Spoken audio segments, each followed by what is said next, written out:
All right, can you hear me? Yes, I think so. Let's start. Right. Good morning. Thank you for being here, everyone. Let me have one interactive moment with you, and then I will leave you alone for the rest of the talk. Who is here has a technical profile, developer or developer adjacent? Show of hands. Right. It's to be expected at Drupal Dev Days, I guess. My name is Clément Génin, and I'm not a developer or a technical profile. I'm a mogul. I'm actually a functional analyst. So I work closely with developers, talented developers at Randstad Digital. And I'm also a UX consultant. So I've been doing it for 15 years. I work at Randstad Digital. You may have heard about it. We are based mostly in Leuven and in Ghent, and we have been doing Drupal projects for a long time now. These are some projects where I've been also involved as analyst and UX consultant. So we're doing everything, all sizes and shapes of projects for clients, from web applications for libraries to corporate websites, e-commerce, all kind of things. And in this period, in this 15 years where I've been doing user experience consultancy. I've seen really made a change in the way clients have been approaching us about it. At the beginning, there was nothing. I mean, they didn't know what user experience was. It wasn't really known. We would have to explain to it what it is. Why is it good? You know, really try to shove it down their throats. There would not be time or budget or interest, actually. And year after year, we got it. They started to know what it is, got interested. Some wanted it as a bit of an age or trend. And now, in virtually all the requests we have from clients, user experience is there. They want, it has to be like something, you know, a box to tick. We want a good user experience. We want a user-friendly website. I don't know if you have experienced it with your project or your product requirements that you might get from stakeholders. But I've seen really this big, you know, rise in request. So. It has become a requirement. The companies, the organization we work for have understood that it's no longer an option. If they want to be competitive, if they want to be relevant in the market where they are, we need to have a good user experience. Now, let me frame it for you with some numbers. I think we all like numbers. 70% of users are likely to leave a website if the user experience is not good enough. So 7 users out of 10 will just leave if it's not user friendly, if you know they don't have good enough an experience. And now we actually have a baseline. We have websites, we have web applications that are good. So users, you know, have tasted the taste of a good user experience. And if it's too far away from their expectations, if they get really frustrated, they know they have other options. So they will leave. Now the problem is, once they leave, almost 9 users out of 10 is not coming back. So you lose them once, and they're lost forever. They don't come back to your website or your application. They just look for something else, and they stay wherever they found it. It goes actually even further than that. 1 out of 3 customers is actually likely to leave a brand. So not only the application, not only the website, like the interface they've been using it, they will leave the brand if the experience was bad. And if they encounter more than 1 poor experience with your product, actually after 2 poor experiences, it's 4 users out of 5 who will just no longer be a client, no longer be a customer of this brand. So it's pretty painful if you think about it. Once they're gone, it's bad. And you actually see it in the number of failed projects that we have. So yeah, online projects do fail, unfortunately. And a report showed that 1 failure out of 4 is directly due to bad user experience. So all the money, all the time, all the efforts that an organization, that his team has been put into it, just crash into the ground because the user experience is bad. And I think all this is the reason why most organizations started to wake up and say, okay, this is not an option. We actually have to have a good user experience. Otherwise, we are going to lose a lot of time and a lot of money. Sorry. Yes, that's the quote that I wanted to share with you. It's Ralph Spetz, is the former CEO of Jaguar and Land Rover. Said, if you think good design is expensive, you should look at the cost of bad design. Once you have created something that is frustrating users, even if you fix it, the cost of it is way higher than just prevent it from the beginning. In terms of money, it's really financially painful if you just do it. So that's the reason why most organizations are now starting to integrate a good user experience as a requirement. Now, that was the bad things, like the Damocles swords that we have on our heads, but it's also positive. Forrester made a report recently, and they have seen that websites were putting the effort to create a better user experience, a superior user experience than their competitors, would have conversions that are up to 4 times more than the competitions.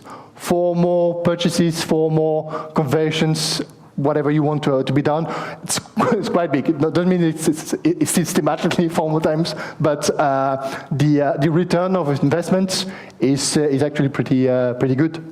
And maybe a last number that I'm going to share with you. We've seen that people tend to leave the website if it's bad, and they will not come back. Well, the other side is also true. So 3 users out of 4 will actually come back to a website because of a good user experience. Of course, the user experience has to be good enough. They have to remember it, but it has become a criteria for users when they select, the digital space where they're going to do their task. So, again, another good reason why we should include user experience in our work.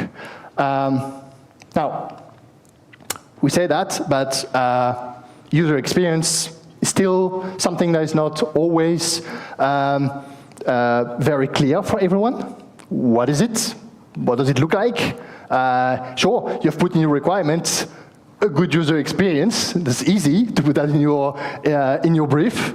But how do we do it? What shape does it do? It's a bit like Jen's internet. Not really knowing what it is. UX is the same things. Everyone knows the words. It's kind of trendy, but when you try to deep into what shape will it take, then it becomes fuzzy. Right. So let me give you one definitions that my favorite definitions of what user experience is, and it's the one by Eric Ries, who's like a major figures in the UX world, and he says, user experience represents the perception left in someone's mind following a series of interactions between people, device, and events, or a combination thereof. So what does it mean? Well, first, of course, there's interaction. But it's not like one interaction. It's not like one thing's fixed in time. User experience is something that is time-based.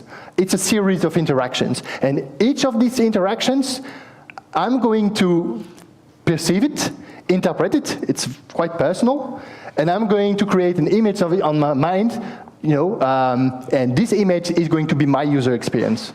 This is what user experience is. And so, of course, it's user and machines usually, but it could be humans and humans also, or events, as he says. But that's the idea. It's the fact that you have this series of interactions that are going to leave something in your mind.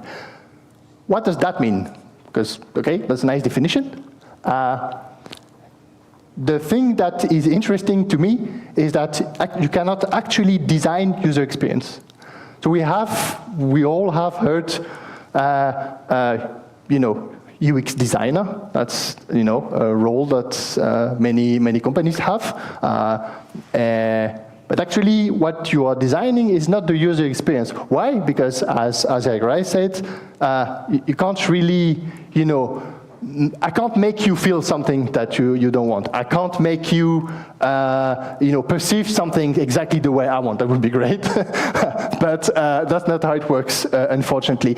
User experience is like a burger. The difference between like a tasty burger and a disappointing one. it's usually not just one thing. It's like the combination of all these things together, and it makes it like something special. Sometimes it's sometimes hard even to define. Well, it's the same thing. When you take user experience, you have to take into account the perception of the person, how he interprets or they interpret things, the expectations that they had, the agency, what can they do or cannot do, the emotions that's involved, and projections, how they see themselves doing it. And all this is creating this very personal thing. And yeah, again, that's not something you actually can design. So if you can't design user experience, what you can design is a space in which the user experience is going to happen. That is something that we have in control. And actually, when we are saying, oh, we are going to design the user experience, well, we're actually designing a space for user experience. That's actually the difference. It's a space that we are creating that will try to facilitate the best experience possible for the most users. Is it going to be for every user? Exactly. Fortunately, no. But we can do something that is actually is likely to be working for most users. It's a bit like building of creating a building of or a house. You cannot make me feel what I want, or you can't oblige me to do this and that in this space. But you can design the space so that it's easy for me to find a room, to feel comfortable, and so forth. That's where we can actually have an impact. Right. How do we do it? Well, there's a lot of tools that have been developed over the years that UX designers or people who are actually involved in UX activities are going to or can use. There's a whole category. If you're interested, you can go to the website uxmethods.org is trying to catalog all these things, and we're not going to go into detail because that's not the point of today. But no, you probably have heard, and you probably are in touch in your work with some of these activities: wireframes, card sorting, interviews, and so forth. What do they all have in common? Well, it's putting the user in the middle. Putting the user at the center of what we are doing. This is what user experience design is. It's actually taking a user-centric approach. And all the things, all the tools that we can use is actually to learn about the users. Who are they? In what context do they have? What needs? How do they feel? What do they think? And the better we understand them, the better we know them, the better we can take decisions by taking into considerations who they are and what they want. That's the whole point. That's the whole UX approach. Now, you might be wondering, okay, Clément, that's fine. Thank you for the informations, but we're all developers. What do we do with that? Yes, it's true that you have technical responsibilities. You are, the ones in charge of building and creating the technical part of the project, of the products that you want to do. But every time you're doing this, every time you are, taking the decisions within, the code that you're writing, the architecture that you are going to make, technical, if this decision that you make has an impact on the end product, and usually it does, then you are helping to shape the user experience. You are, doing something that will impact the space in which the user experience is going to happen. And if you do this, well, then you're a designer. It's as simple as that. If you take a decision and you had the choice, you made the choice to take decision A instead of B, and this has an impact on how the user is going to feel, or how they are going to perceive the information at the end, then you have designed a part of the user experience. So you're developers and UX designers at the same time. Congratulations, you got an extra title that you can put on your CV. Well, okay, but I'm joking, but I really, really believe this. I don't think that user experience is like one role, it's like one person in the organization. He knows, he does the things, and we just, we'll just do like the technical translation of this. I think technical person, developers do have a role to play when we are actually building the products and building the products to make it as good a user experience for most users as possible. Let me continue with, I will try to be as concrete as possible for you guys. I will give you 5 ways that I think developers or technical persons can do to help be better at designing, of being aware that they have this role in designing this user experience. The first one, ask about users. It's sound obvious, maybe to some of them, and it's good. But that's the most important one. That's really important. You cannot do user experience if you don't know anything about the users. That's not possible. When we do this, and we don't have any information, and we just build something without having any notion or who they are, what they want, how they're going to react, then we are actually doing something with faceless users. And this tends to be often the case if the feedback that we have is only in form of data. We are in a period where data is everywhere, and we can learn a lot on data. It's actually a good source. But one consequence of just having data is that it disembodies. We don't have face. It creates distance with the people that are actually behind. We see numbers. Numbers don't have feelings. So if we do it, one other consequence is going to happen. Not only, we will create distance with the users and not really learn about them, but what is going to happen is that we are going to put ourselves as the users. Now I'll say, I can do it, so every user that's going to use my product is going to be able to do it as well, right? Which is not the case, of course. We are not the users. That's one of the important rules in user experience design, is that we need to design for the users, and that's usually not us.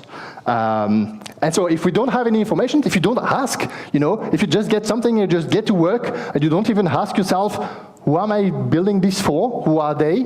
Then you will put yourself unconsciously, you will put yourself as the users, and that's dangerous. And if you just use data, well, what will happen is that you will have something that should be logical. Oh, they will click this, then they will click here, they will go there, they will fill in the things, and it's done, perfect.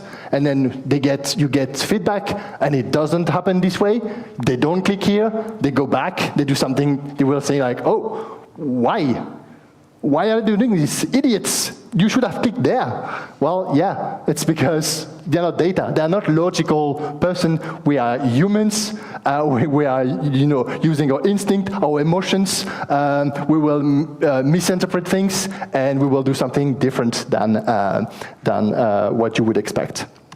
So one way to actually get to know the users, first, if you have someone like my role in your team, ask this person. Tell me about the users. Who are they? Give me some information. I want to be able to, have an image of who they are. And sometimes you have some documentations that help you do that. Personas, maybe some of you are using it. They can be really, really developed with all the things that this person could do.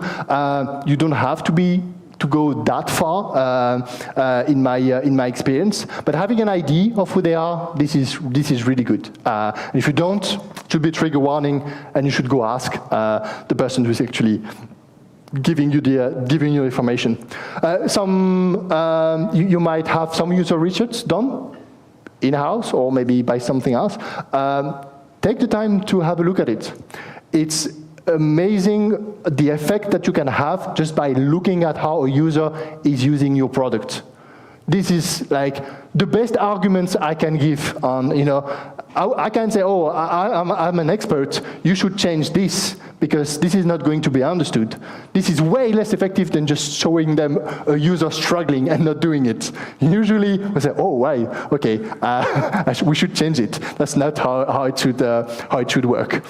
So if you have this, yeah, definitely, look at it or ask questions, get a meeting, get involved if you can. That's even better. But again, ask yourself, who are they? And ask and demand that you know the information. Otherwise, all the rest, you will just be blind. You will just do something that is not really user-centered because you don't know the user. Another really concrete point, be critical of UI.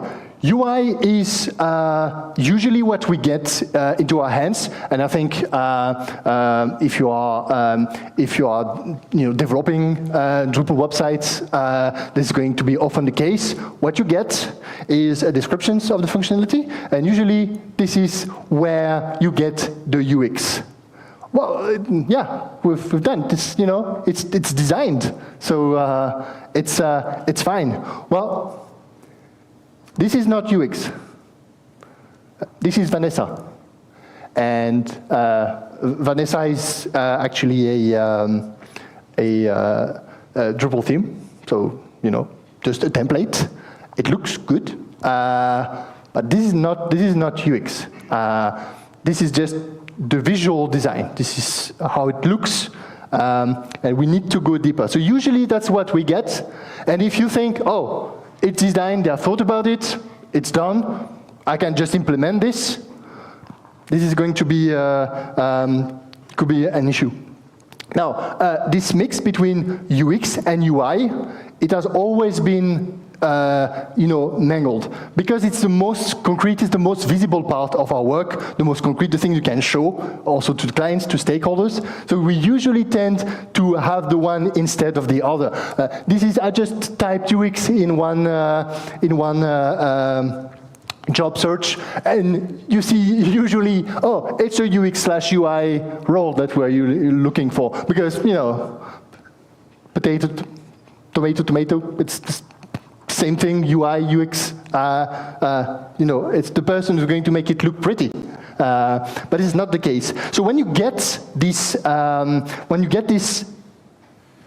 files, when you get the mockup, however good looking they are, ask yourself, okay, do I have enough information on how it's going to be used? Because again, as I said, it's an interaction, it's a series of interaction. It's not something static.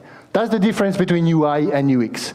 UI is static, UX is not. UX is using the things and reacting to it.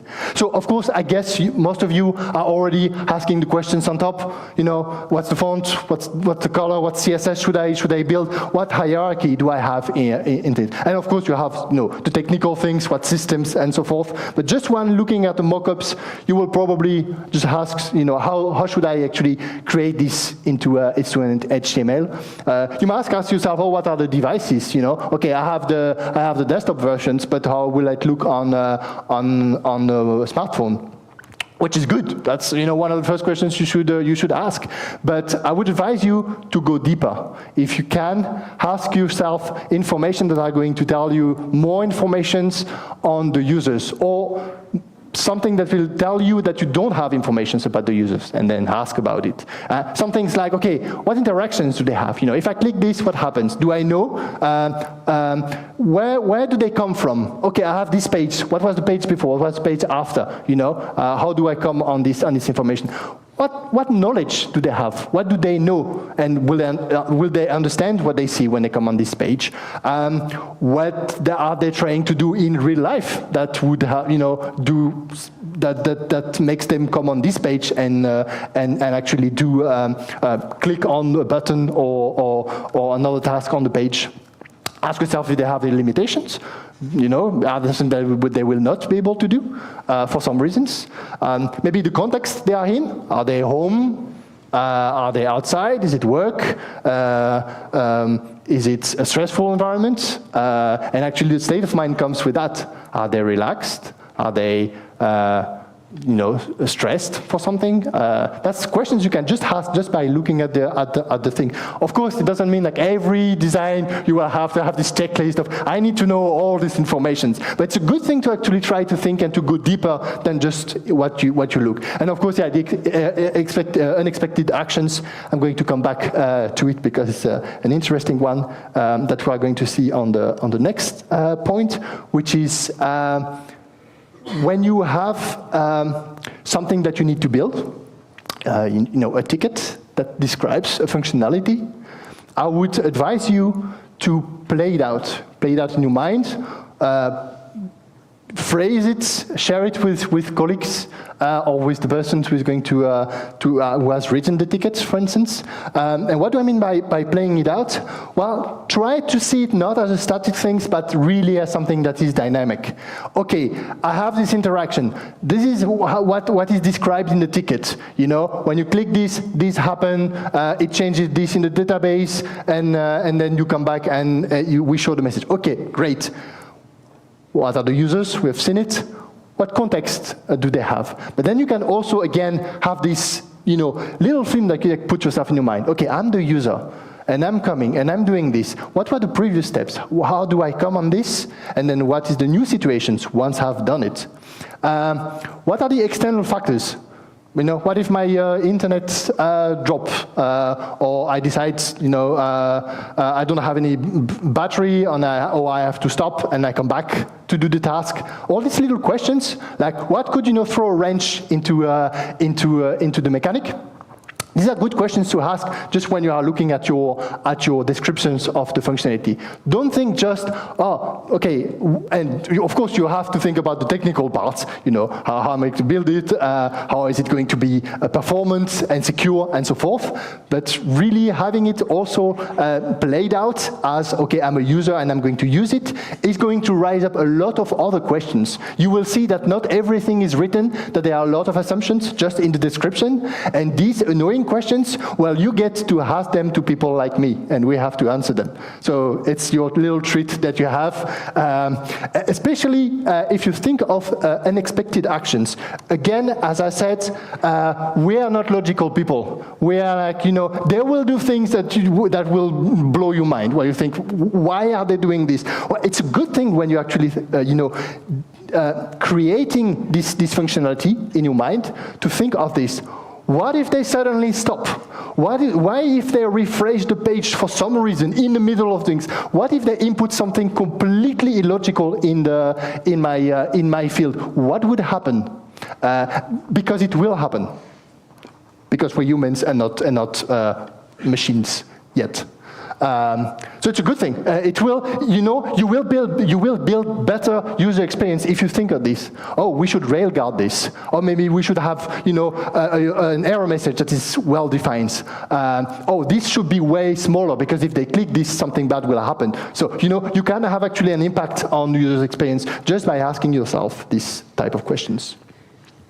And fourth point is. An ID. Who here is involved in doing estimation of work that is going to be done? Okay, yeah. So majority of you, which is logical as technical person, that's usually the case. You are tasked to give a projection on how complex it will be, how much time, how much money will it cost to build something, and you have to take into considerations a lot of technical aspects to do this. It's not easy to make an estimation. Well, I propose to add yet another parameter into the bag. It's what you know about users. That actually can have an impact on how you are going to approach the creation and the development of a functionality. That's what symbol quadrant that you can use as an inspiration, where we have how much do we know about something from users, how much user insights do we have. Have we had similar issues? Do we have information from user research. We asked users about a specific functionality. And then you look at, how much impact will this functionality have? Is it low impact? And I mean impact on the system, but also on the business and on the user. How critical is what I'm going to build? And just by having this, then you can actually also see how much cautions you can use when you are doing your estimation.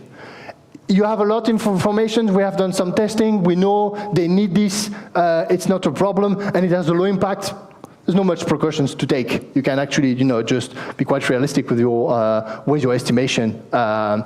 If you have something that has low impact, but you don't know anything, you have no idea if the user is going to need it, how they're going to use it, will it fail or not, then you might start to take some precautions.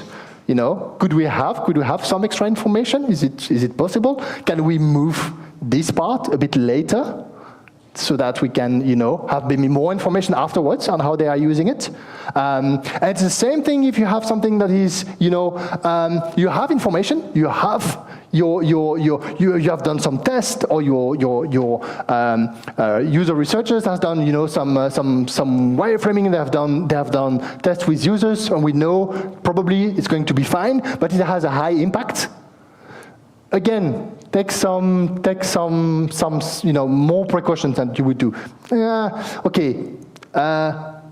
Maybe we can split it. Maybe we can have a first part done, have it really used by users and see how they use it, and then do the rest. Maybe there are some, extra things around that you could, also postpone. So, okay, we know, but we're not 100% sure. So I'm going to, move things around. And this is especially the case, of course, for the last quadrant. You don't have any information and it's critical, this is a warning. This is oh, okay, you want me to estimate this? Okay, then tread lightly. That this is, okay, we need to have information. I can give an estimation, but know that I'm taking a risk. I know how to build it, but maybe it will crash. Maybe it's going to be, completely useless. And we have wasted a lot of money and effort. Then, of course, you could think, yeah, but we are developers, we are technical people. It's not our role to do this. I don't think so. I think you have a say in this. You can say, no. I think this is we don't have enough information on the users to actually just do it like this and don't ask questions. It won't cost you anything to request extra insight if you think you don't have enough. So. That's something you can add to your tool. And a last point, last tip that I could give you is learning new perspective. User experience design is learning that we are not the users, so it's quite a mental gymnastic to put yourself in the shoes of someone else. And there are things you can do to actually make it easier. By changing your perspective on some things, you can actually, get used to thinking, okay, it's not me, it's someone else. This person is going to do differently than what I do. I will give you just 4 examples of this new perspective. These are just examples. You can actually have way more ways to do that. Accessibility, I guess.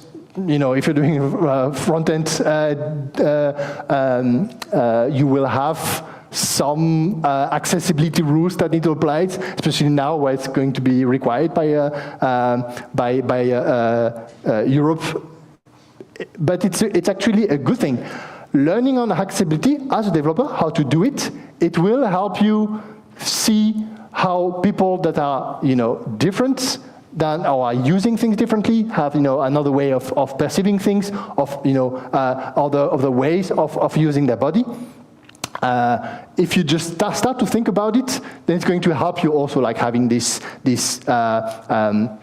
mental gymnastic again of putting yourself in someone else's shoes. Yeah, of course, for me it's super easy to click on this button. Is it for everyone? Well, if you learn about accessibility, you will start to have this information. Low tech. That's just another example, but that's like a kind of a trend that is coming. How can we have low energy consumption? Or when you go global and you know that some of your users don't have access to the best and the fastest internet, the best devices. You can learn, of course, like, okay, the thing that I've been building, will it work if it has like almost no energy, or on a low server, or it doesn't have the power to load a lot of JavaScript on the page? Well, this is something also that is going to help us, because this is a reality of many people. They don't have the latest smartphones. They don't have all the information, the fastest internet. Again, it's putting ourselves in the shoes of someone else. And we tend to think that, oh, this is going to be fine. Nah, not for everyone. So that helps. I know on Friday there's contribution day. And I'm sure most of you have done similar activities, hackathons, that kind of things. This is great also for creating new perspective. You get an idea and you get to pitch it to someone else who is going to give you some feedback, and you are going to react. When you have an assumption and you share it with someone, and this person has another view than you have, you see it like this, nah, I would do it differently. That's a good thing also. Getting this capacity to actually, integrate someone else's point of view, that's actually something that is going to help you designing better user experiences, because that's all about. And maybe a fourth one, there are some rules that you can learn on cognitive psychology. The way our brain works. Some people have created some rules on how it works. These are super interesting. Why do we tend to not see some things on the screens? Why do we perceive something negatively when something happens? Or how can we make someone feel appreciated when they are doing an action? When something bad happens, there are ways to actually soften, for instance, these informations. Usually they are underlined by cognitive psychology rules. You don't have to become an expert in it, but if you get some information, you get like an understanding, it's going to help you again creating this other mindset. I'm going to leave you with two last informations. As I said, UX is not a role. It's not a task. It's not, we are going to build all these things, and at the end, we'll have, the Band-Aids, UX, or we'll have just one guy just going around doing some UX to the things, and then magically it's going to be better. It's not a deliverable. It's not, we have a great design, so our UX is fine. Again, it doesn't work. We've seen it. It doesn't work like this. What is UX then? This putting the user in the center, having this user-centric approach. It's actually a mindset. That's what it is. So it's not really a skill, and this is why it's also important for developers to actually acquire it. You get this information, you get this ability to actually impact it, because actually the whole team should have this mindset. Everyone should put the users in the center where they are doing things. It's not just one person. And the last thing. If anything, user experience is realizing that we actually have an impact on people. Users are people. That's the thing. We can make their day. We can, make them feel great, or we can ruin their day. Have a really frustrating experience. This is in our hands. When we build something, this is the impact, and this mentality, this mindset of putting the user at the center, it's actually wanting to make them win. We want to make them, having a great experience with our thing.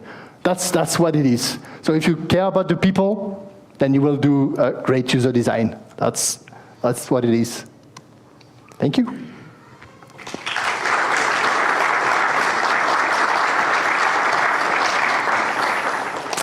Are there any questions? Yes. There's a. Hello. Okay. Thanks for the talk. Really interesting. Thank you. And we have been trying out UX at Factorial in the company I work in. It's an agency, so and we have to estimate upfront. And we tried putting a kind of 30% budget for UX and UI. Which is usually the main problem had been we couldn't figure out the deliverables to justify UX. Yeah, it's difficult. And you will have clients that just say, oh, no, it's too expensive. Why would I do it? It's not tangible enough. Put it on development features. Yeah, and this has led to a problem that the UX and the UI is fighting for the same budget.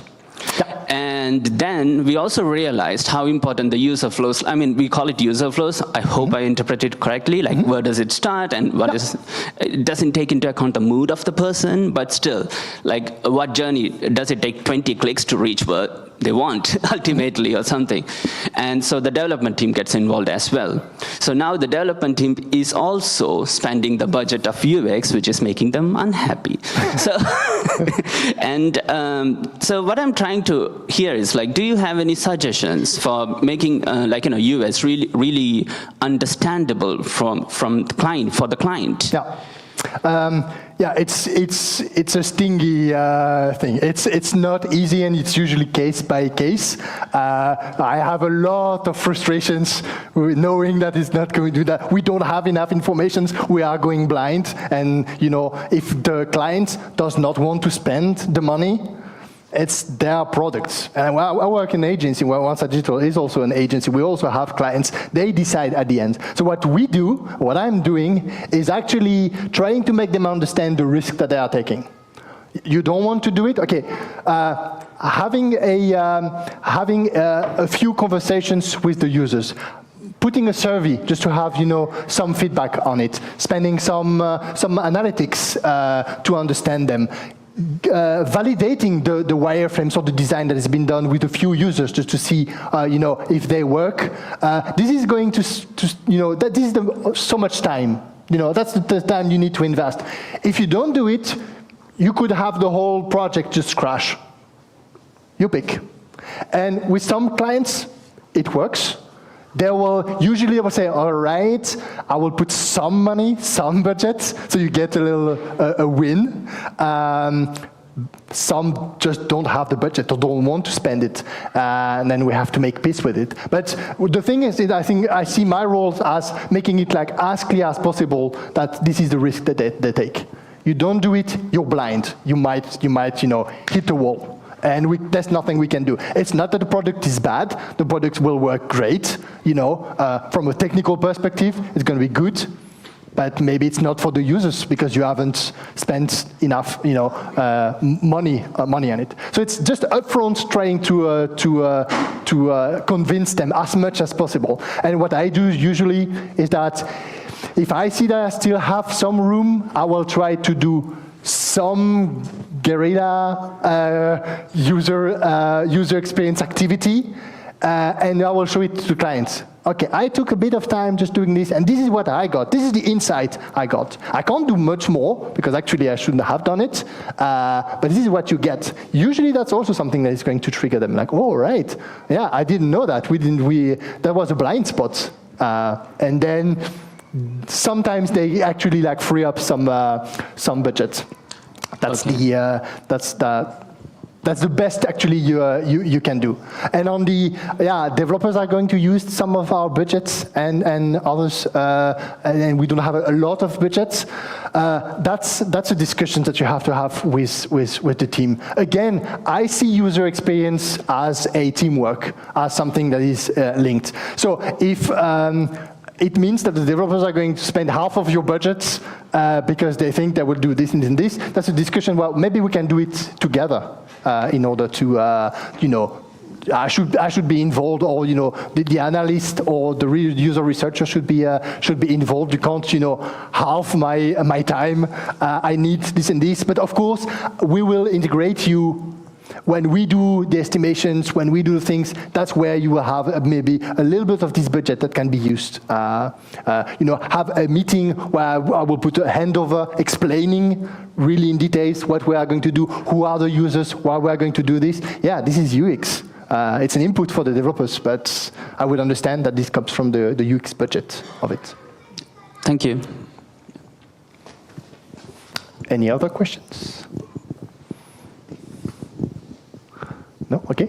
Again, thank you for being there, for your time, and have a great rest of the day.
Right. Hello, everyone. It's 11:10, so it's about time I start. I have a lot to discuss today. Some of it will be easy, some of it will be a bit more difficult. I hope there will be something for everyone. But this is about common caching mistakes that I've noticed that you all make, without exception, and they make either your site slow or insecure. It's usually one or the other. So, my name is Christian van den Einde. You can find me on Drupal.org under my full name. You can email me at christian@factorial.io, and on Slack, I'm Christian VDE.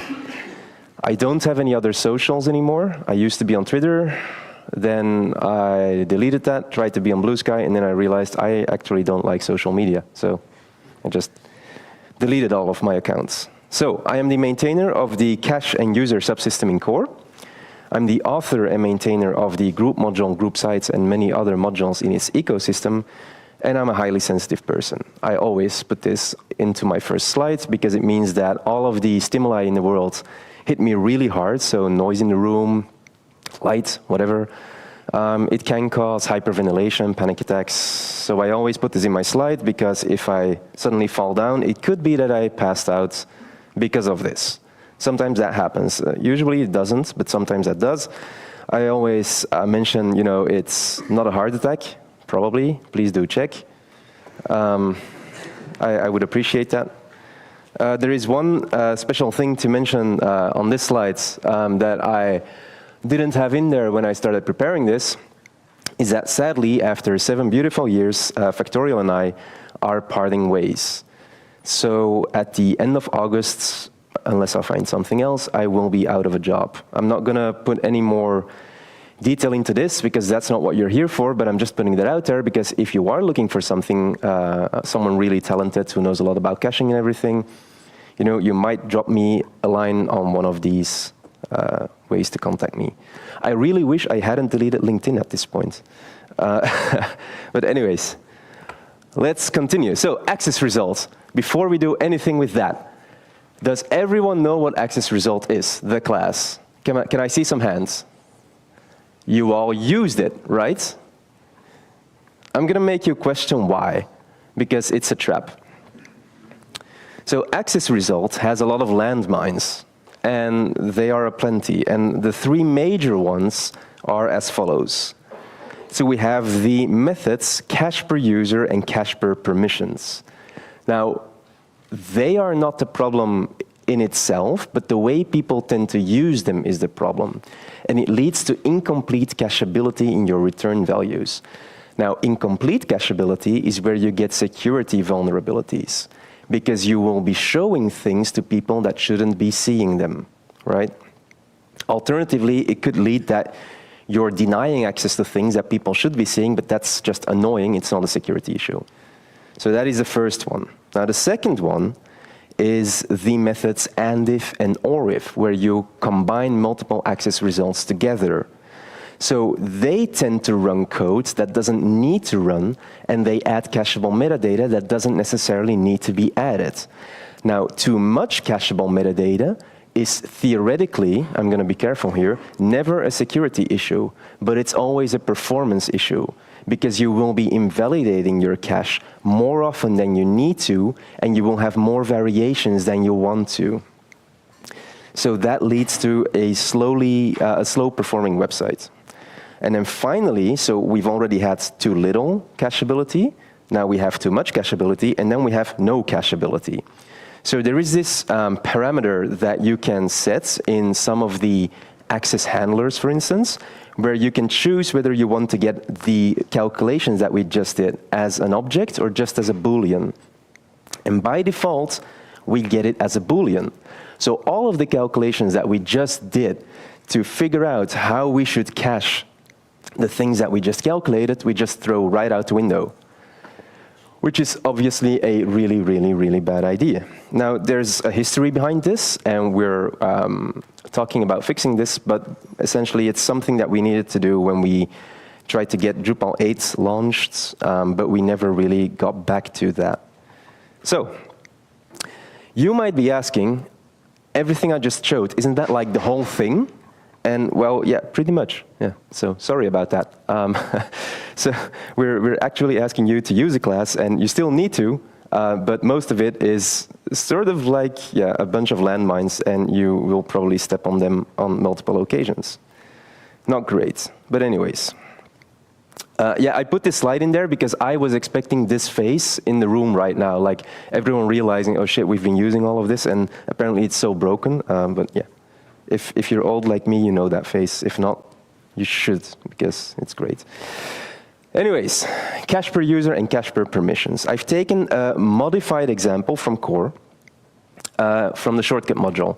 I say modified because we have since fixed this, but this is, well, for a long while, but this is an example of how people tend to use these methods.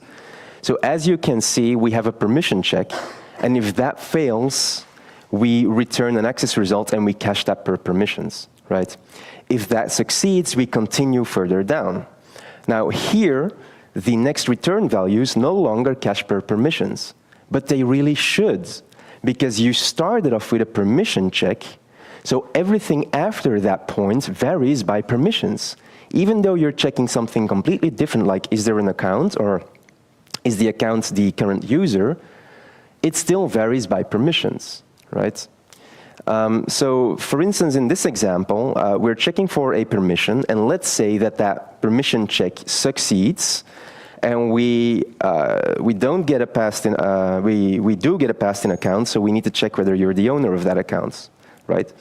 So we return allowed and we cache that per user. Now we have something that varies per user. You're always going to be that user. So from this point onwards, you're always going to get an access result allowed, even if your permissions change.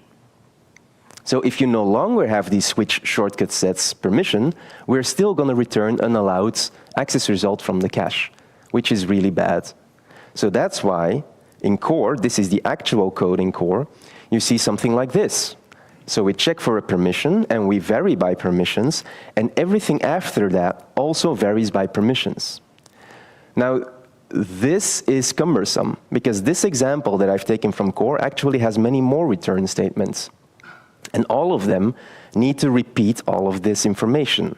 So as you know, when we're only human, when you have to repeat a lot of stuff, you make mistakes. Even if you know that you have to do this, you still forget about it, so you make mistakes. So what I recommend doing is, and this is something that in every merge request that I put into core right now where we fix cacheable metadata, this is the recommended approach that I tell people to use. You start off with an empty cacheable metadata object at the very top. And whenever you check something, you immediately add the cache context or cache tags or whatever that is related to that check to your cacheable metadata.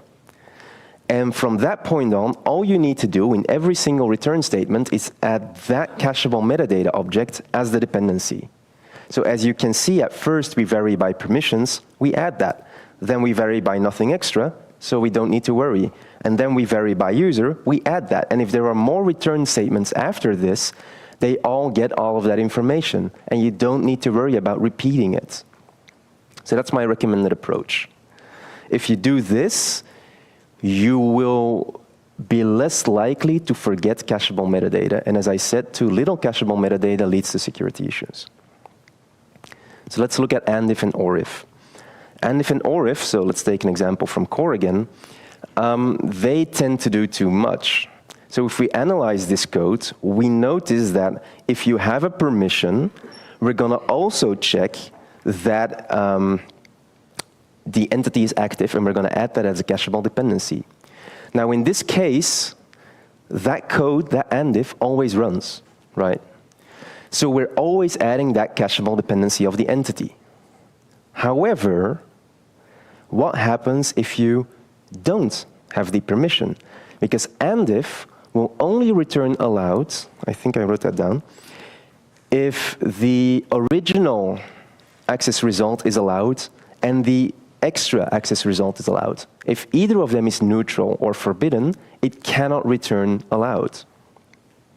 So if you do not have that permission, you will get a neutral access result, at which point we can never make that allowed. It's not possible. So why are we running the code between the parentheses of and/if and adding cacheable dependencies if we're never going to have a result that actually is what we are looking for here? And this is just an example from core, but I've seen examples where the code inside the and/if is actually really expensive. So you're running expensive code for no reason. So there is an issue about this on Drupal.org, and don't worry about the links. There is a recording, so you should be able to get those links later on. So there's an issue about this on Drupal.org where we're trying to at least fix this so that and/if and or/if use callables, so that we don't run any code and we don't add any cacheable metadata unless the internal logic figures out, hey, with the initial result, we still have a chance to get, the expected results, and then we run that code. But it's still like work in progress. So how can you fix this? Well, the top part is how we basically do it. So now we check for the permissions. So this is what's in core right now.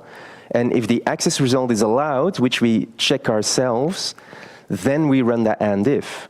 As I mentioned, if it's not allowed, we don't need to run it. There is ironically still a mistake in core here, because at the bottom, we have that or/if, and or/if suffers from the same problems, just slightly differently. So while we fixed the upper part, we forgot to fix the lower part. Now, return as object is false. Not much to say here, so I'll just show you one example from template preprocess username. We have a variable that we send to the template, which defines whether or not you have access to link to the profile, right? So we call account access view. But none of that cacheable metadata is passed along.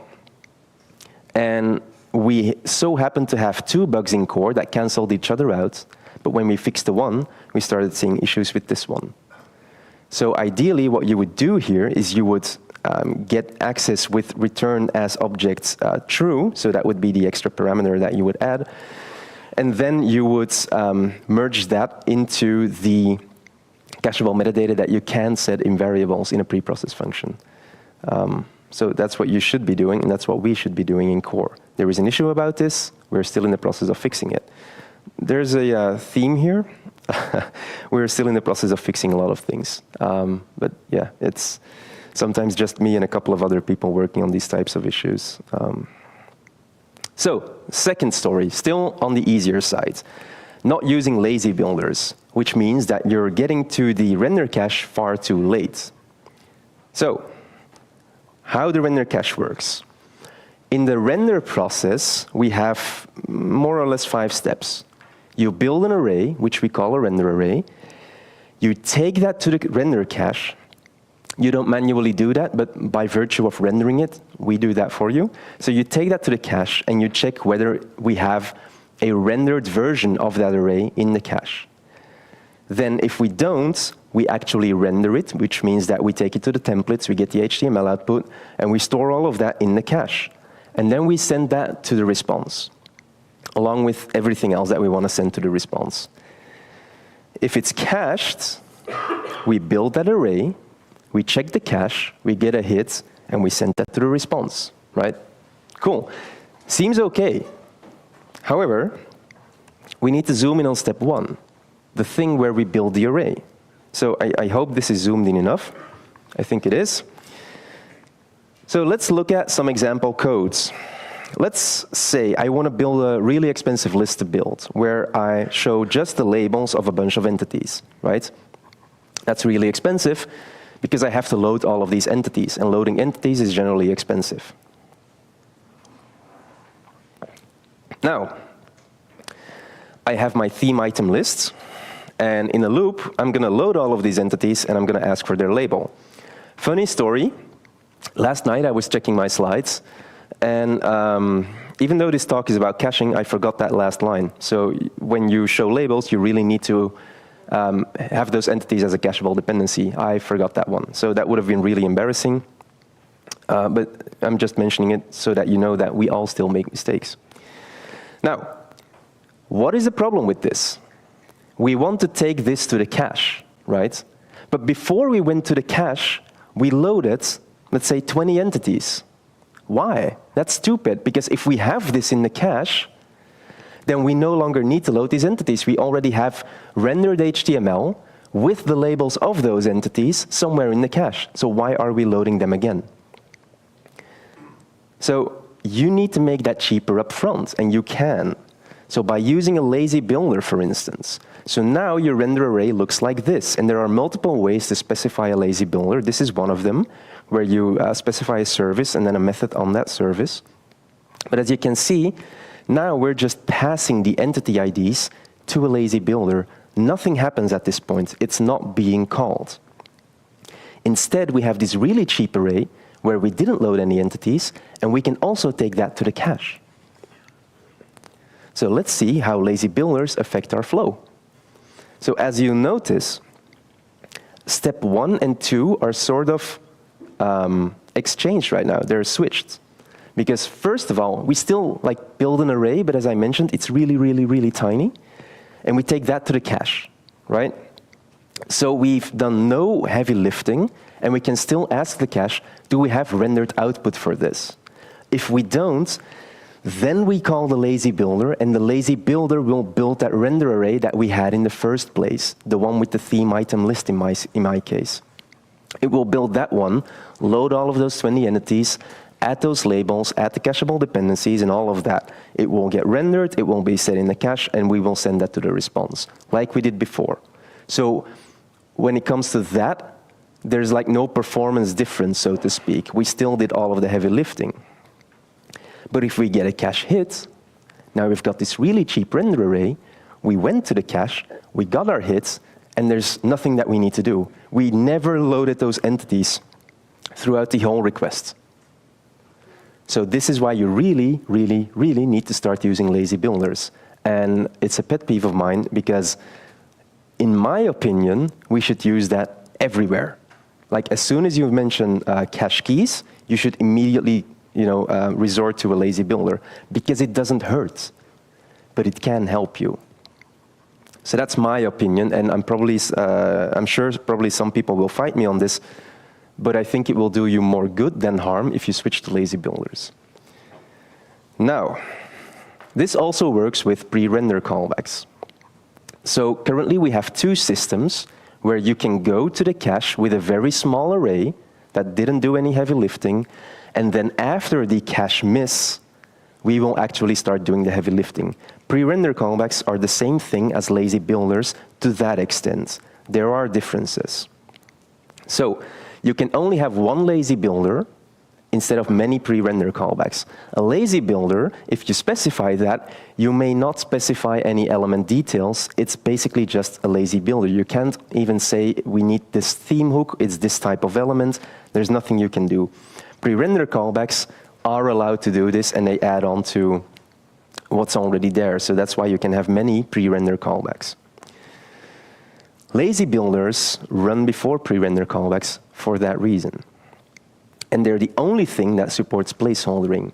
Now, I'm not going to go too much into detail about placeholdering, but just a quick word about them anyways. Placeholdering is what makes the dynamic page cache entry less dynamic and therefore more reusable. To put that into layman words, if you imagine you have a header, and in that header you see your name, because there is this drop-down with your My Account information, right? That name is unique to you, so it varies by user. If we were to just keep that there, that would mean that the whole page, even though other people could see that exact same page, would be, well, it would be cached by you, but we don't cache pages per user. So that basically makes the whole page uncacheable. With placeholders, we remove that information for just a second, so that the whole page still exists without that thing that's specific to you, and now we can cache that page and perhaps serve it to anyone with the same level of permissions as you have. After we've gone to dynamic page cache, we put your username back in there. So that's how placeholders work. Using a lazy builder will automatically opt you into placeholdering, which is again one of the reasons why I recommend people use lazy builders far more often, because you don't need to worry about when you will or won't require a placeholder the renderer class will automatically placeholder things for you if they're highly dynamic. This is what you see in your services file under the renderer.auto placeholder conditions or something. So you can see that there's the user cache context in there, there's max age 0 in there, and you can add whatever you want in there. And then it will be automatically placeholdered. You can still choose to automatically placeholder something. There are some scenarios where you would want that, even though it's not highly variable. But all of this and more, I'm hoping to explain to you in Vienna. I've submitted a talk which goes in full detail about placeholders. I hope it gets accepted, and then I can spend a full hour explaining everything about placeholders, how they, what their life cycle is, etc. Moving on. I think I'm going really fast here, right? Oh no, it's fine, it's fine. Not optimizing your cache contexts. This is where it starts to get a bit more complicated. So too many variations will lose you the race. So there are 2 slides now coming from my talk. I forgot where, I think it was DrupalCamp Ghent, about variation cache. I'm not going to go into as much detail about variation cache here, but I'm going to quickly explain how it sort of works. So we have the concept of cache redirects. Before we go into this, imagine you have a drop-down on your user profile. And on your user profile, you can choose which type of dashboard theme, so to speak, you like.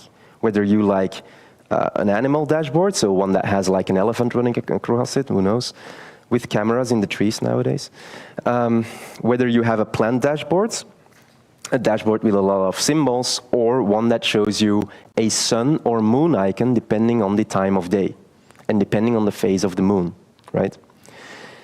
The animal, plant, and symbols dashboards are nothing special. They don't vary. So at the very top, we specify a cache context, which is user.dashboard type. It's a custom one that we invented. And if it returns the word animal, then we show you the animal dashboard. If it returns the word plant, we show you the plant dashboard, etc. So the green ones are entries in the cache that we can directly find. There's nothing special. So we just follow that cache context, we find your entry, and hopefully we can find that same entry for everyone who also would like to see an animal dashboard. That's how you optimize things. Now, there is a cache redirect where we were expecting to find an icon for the moon or the sun. And a cache redirect is basically telling variation cache that, hold on, I cannot show you a green card here because I need more information. I don't know whether I need to show the moon or the sun. What is the time of day? Oh, it's daytime? Okay, now I can show you the sun, which is how we get to that green one. Or, it's nighttime. Okay, what is the phase of the moon? And once you answer that, I can show you whether it's new moon, first quarter, etc. That's how variation cache works in a nutshell. Now, all of these orange ones are expensive, because every time we look something up in the cache, and then we get this redirect in return. And that redirect tells us, you need to look further. So we need to go to the cache again. So every orange box is another cache get. Now, because we created a custom cache context to tell us that it's daytime or nighttime, and we're currently only using that to figure out which icon we need to show, we can optimize that. We can create a cache context which basically tells us whether it's daytime, new moon, first quarter, full moon, or last quarter. Let's say we don't need that cache context anywhere else, but just for this sake, then this is more optimal. Because now we have a cache redirect that can instantly get us to any of those 5 icons, and we've reduced our lookups by 1. So we're going 1 times fewer to the cache. So when writing custom cache contexts, and the emphasis is on custom, don't start messing about with the ones in core or contrib, but when you're writing custom cache contexts, then you should really contemplate how often you will use them. And if you only use them for one scenario, please try to optimize them. Okay? I have a full variation cache deep dive on YouTube. The link is there, but with all of my talks, I try to look up the recording afterwards, and I put them on my Drupal.org profile, so it's easy for you to find them. So instead of trying to figure out how to get that link onto your laptop or whatever, just go to Drupal.org, click on my profile, and you will find all the necessary links there.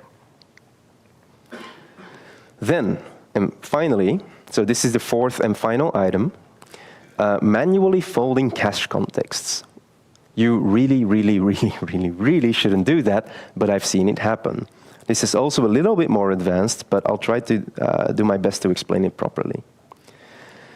What is cache context folding in a nutshell?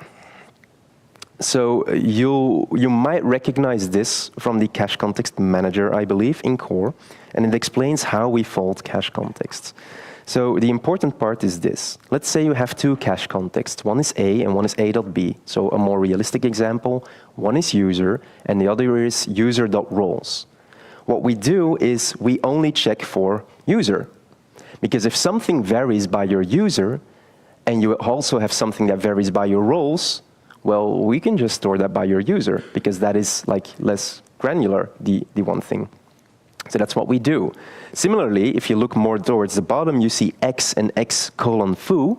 It's the same thing.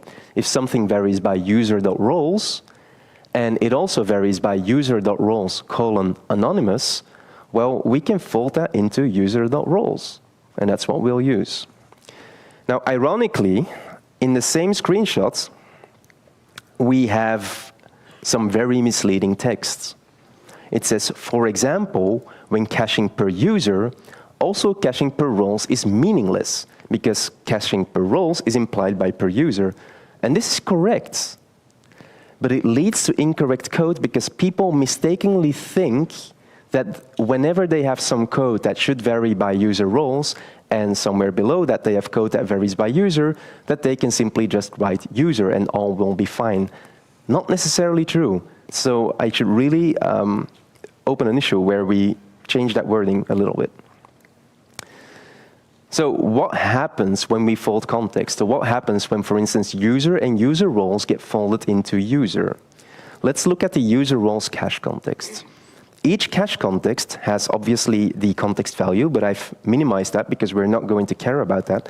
But at the bottom of each cache context, you will find get cacheable metadata. And there, in this scenario, you can see that we specify the cacheable metadata of the user. Why do we do that? Well, it's simple. Let's say I have a page that has a block on it that shows your user roles. That block varies by roles. And on the page, I have some more content that varies by user, like your username. Because we fold the context, the page will only vary by user. But that means that when you vary something by user, all we do is we check what is your user ID. Next time you get to that page, we check what is your user ID, and if we have a cache entry for that user ID, we show that entry. What happens if in the meantime your roles change? We would still be showing you that stale entry, because all we care about at this point, because we're varying by user, is your user ID, and that never changes. So when we fold the user roles cache context, we basically need to specify that whenever the user is saved, we need to invalidate whatever we just cached. Which is also why, for instance, in the user permissions cache context, you used to find the cacheable metadata of the user roles. That's no longer the case with the access policy API, but we used to find that. Because if we optimize that away, if one of your roles changed, that would affect your permissions. So we needed to invalidate whatever cache item we had that was tagged with an optimized user permissions cache context. So, yeah, I should have done that earlier. When to use only the user cache context then? So a good example is when you have one big soup, so to speak. Let's say you have a page where you want to show in the same item both your username and your user roles. Theoretically, it's fine to only use the user cache context there, because when you show something of the user, you should always add the user as a cacheable dependency. If I have a page with my name on it, and I save my account to change my name, obviously we need to invalidate that page in the cache. So theoretically, it's safe if you have one big soup to just use the user cache context. However, I would still recommend that if you're showing roles, you do add the user roles cache context.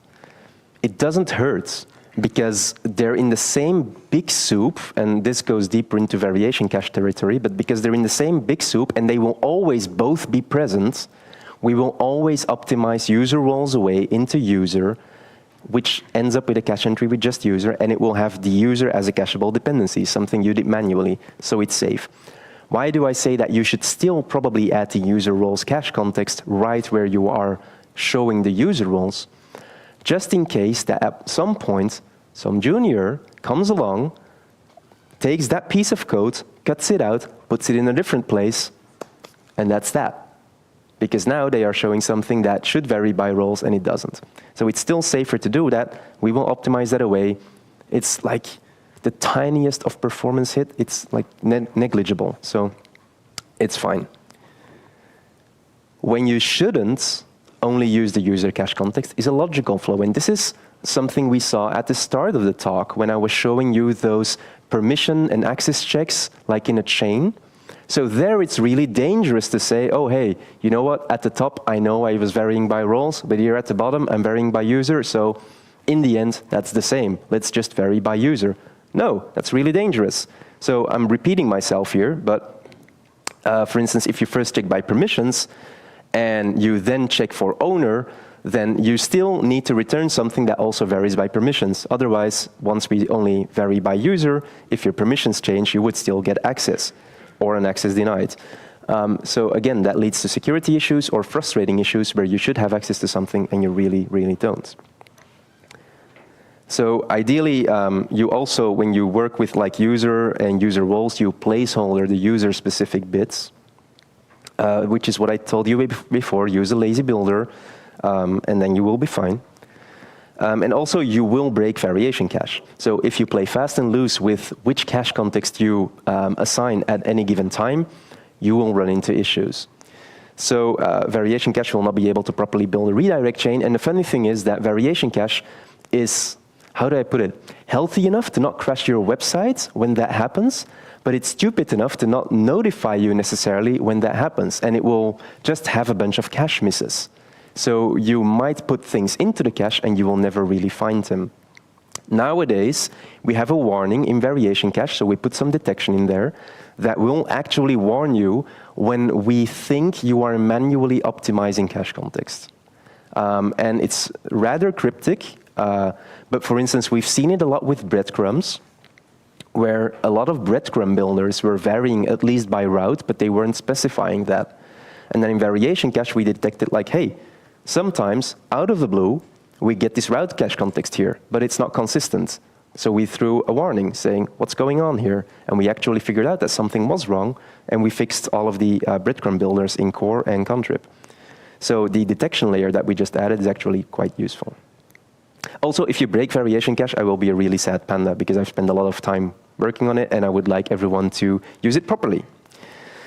So those were the 4 items that I wanted to discuss today, and I still have so many more that I can discuss, but I think I nailed it because we have 7 minutes left for questions. So I think these 4 topics will have to make do for today. Any questions? Oh, and I need to turn on a microphone, or it's gone. Oh, there. You stole my microphone. Any questions? It can be like related to this, but if no one has questions related to this, then you can just ask me anything about caching, and I'll try to give you an answer.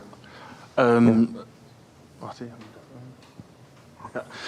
what scenario can you get that you said that the roles changed, but it was still cached by user, so you had access to something?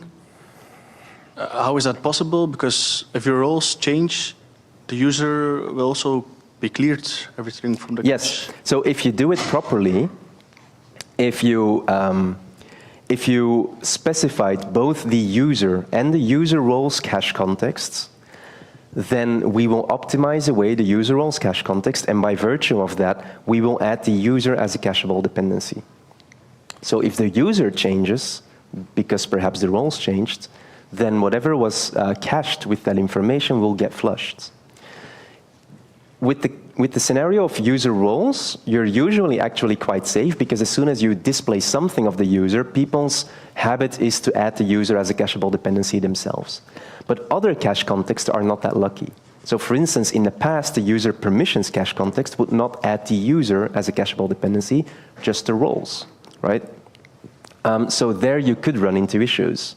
Because if you forgot to add the user permissions cache context, then you would have a security issue on your hands. Someone's permissions might change, but the cache would not be aware of that. So it's really important that you always specify all of the cacheable metadata that is applicable, because worst case scenario, we will just optimize it away. But best case scenario, we will be dealing with variation cache and redirects, and then it's really important that it's all there. Okay. Anyone else? Yep, go ahead. Hi, first of all, thank you for the talk. It's really informative.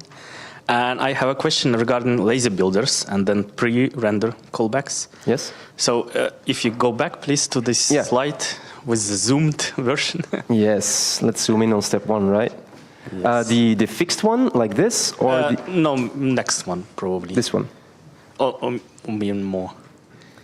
Wait, this is the one with the lazy builder, actually? Yeah, when you explain later, then there is no hit, and then, that one, yeah. So, for example, on step 1, there will be this simple array with IDs, just Yes, example. exactly. Then we build like lazy builder and so on. And on the next one, this simple array will be already cached. And then lazy builder is running already after it. Yes? It doesn't run anymore. So if we find it in the cache, it doesn't need to run. That's the whole benefit of it. And what about the pre-renders? They also... Same. So, good question. I love talking about the renderer. So very briefly, the renderer, it does a lot of things, but in that order, it checks the cache. If it doesn't find anything, it will do some sanity checks if there's a lazy builder to see whether the lazy builder was defined properly. Then it will call that lazy builder. And then, I'm not going to be talking about placeholders just yet. And then after that, it will call the pre-render hooks, pre-render callbacks, sorry. Then it considers the render array sort of complete, and it will start rendering them by going to the theming layer. When it returns, it will go to the cache and try to store whatever we have in the cache, and then it will just return that, and that will continue on to the rest of the response. With placeholdering, it's a bit more complicated, because then we check whether the lazy builder specified that it always has to be placeholdered. If not, we check that cacheable metadata, and then we auto placeholder it. If we can't auto placeholder it yet, we first render it.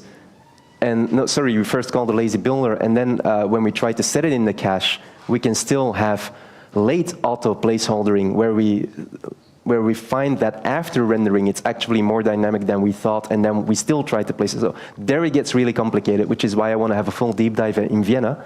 But essentially, lazy builders and pre-render callbacks, they only run when we couldn't find anything in the cache. And that's where the benefit comes from. Now, one more question then. So if once I want to run lazy builder plus, I don't know, 1 pre-render callback, and next time I need 3 pre-render callbacks, will they be cached differently? No, so if you have so in step 1, we're now going to the cache with a tiny render array, right? If that tiny render array changes, it means that you're doing something different now, right?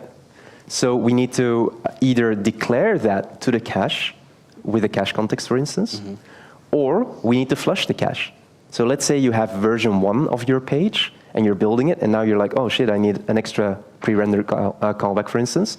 Yeah, you need to clear the cache, because the cache would still serve the old one, because all the cache looks at is the cache keys, yeah, and the cacheable metadata. So that's all they look at. So if you have, on the other hand, a scenario where you might have a set of pre-render callbacks depending on a given global value, let's say it's nighttime and now we need to do extra pre-rendering, then you need to have a cache context in there that specifies that, hey, it's nighttime. And that it should be in this first array, yes? That should be in the hashtag cache array. Yeah, so, but in the first yes, in the first array, yes. But again, that's still really cheap, because now you're just checking something really cheap and then you're doing that. But I would recommend that you do most of your checking afterwards. It's only when you realize beforehand that this tiny array still needs to have some notion of a bunch of variations, okay, specify it beforehand.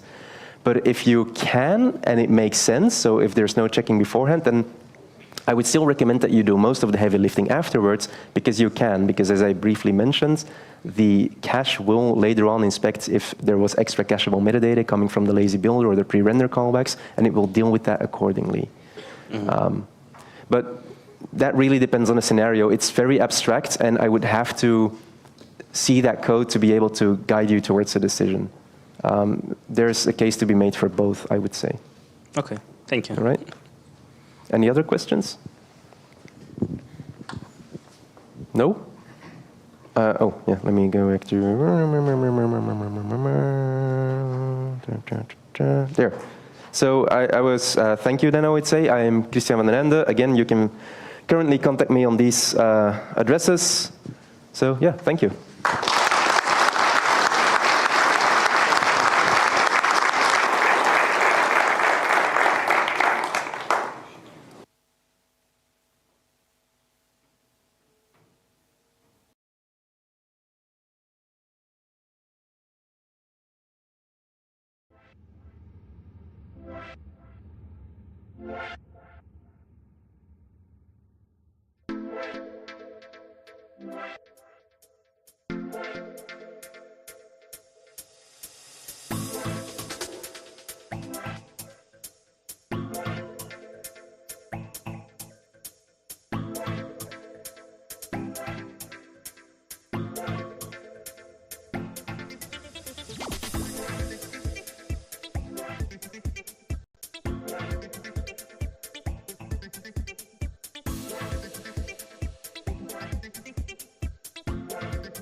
Thank you.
Before we start, I would like to say something about social distancing.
Yeah.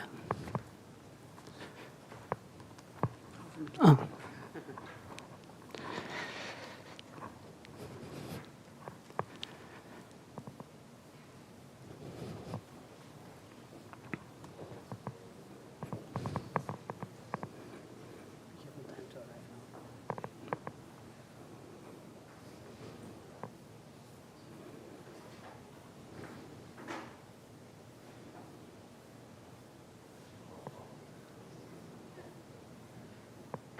So just before Shivin will start his talk, I'll have a word about a social event in Leuven.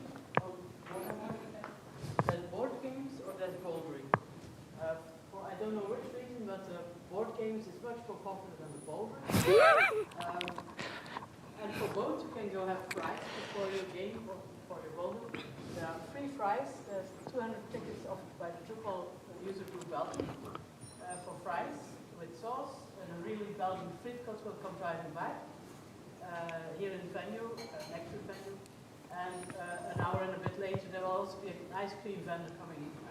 So if you want those treats, come by at reception, see me, I'll give you a ticket for each if you want. You're welcome. For bouldering, you can also have fries, because Frederick also wants his fries, and he only starts after he has eaten his fries, and you'll find them at the reception desk.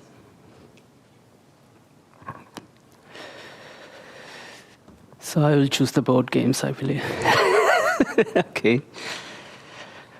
So, hello everybody. Welcome to talk about responsive images in Drupal.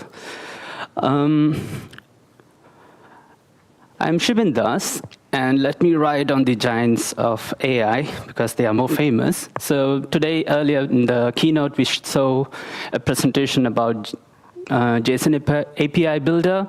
So I'm the maintainer of Drupal JSON API parameters, which is the JavaScript module which powers that behind the scenes. But also, I'm not taking any claim about the UI. They built a really good one. And I also recently released revision graph, which is UI module which helps you visualize Drupal revision histories as Git graph. So yeah, you're more than welcome to try it out. But also, I'm the maintainer of Rift, which is responsive image formatter tools. If anybody plays League of Legends, you know where that is inspired from. Wild Rift, of course. Yeah. So, and I work at Factorial, which is based in Hamburg. It's a Drupal agency founded in 2015, and I moved over to Hamburg in like 7 years back. And this is the rough roadmap of today. We'll start with why responsive images matter, and then walk through how Drupal core handles them, identify some real pain points, and explore contributed modules that makes this ease the path. And also, I will share some experience that I got from real-life case studies of working with multiple websites, and why also why I invented or I made this Rift module, and also go through the demo of using the Rift modules in a Umami demo website. So, why does responsive images matters? Because Drupal is a CMS where the content has mostly referred to the textual content, but we often forget that images are content too. As you can see, images speaks out loudly to, and they talk about the brand, the values, and whether it's storytelling, branding, or data visualization, images plays a big role. And recently, I see ChatGPT, not ChatGPTs, LLMs are also producing images which are correct from text point of view as well, because few months back we were struggling with trying to generate images with text in it, because it was either gibberish or not perfect. But even that barrier has been crossed. So you can see it will be much more common that the content creators would be using images which are generated by AI, which has textual content, and with screen sizes and resolutions all over the place, we have to serve them appropriately. And that's what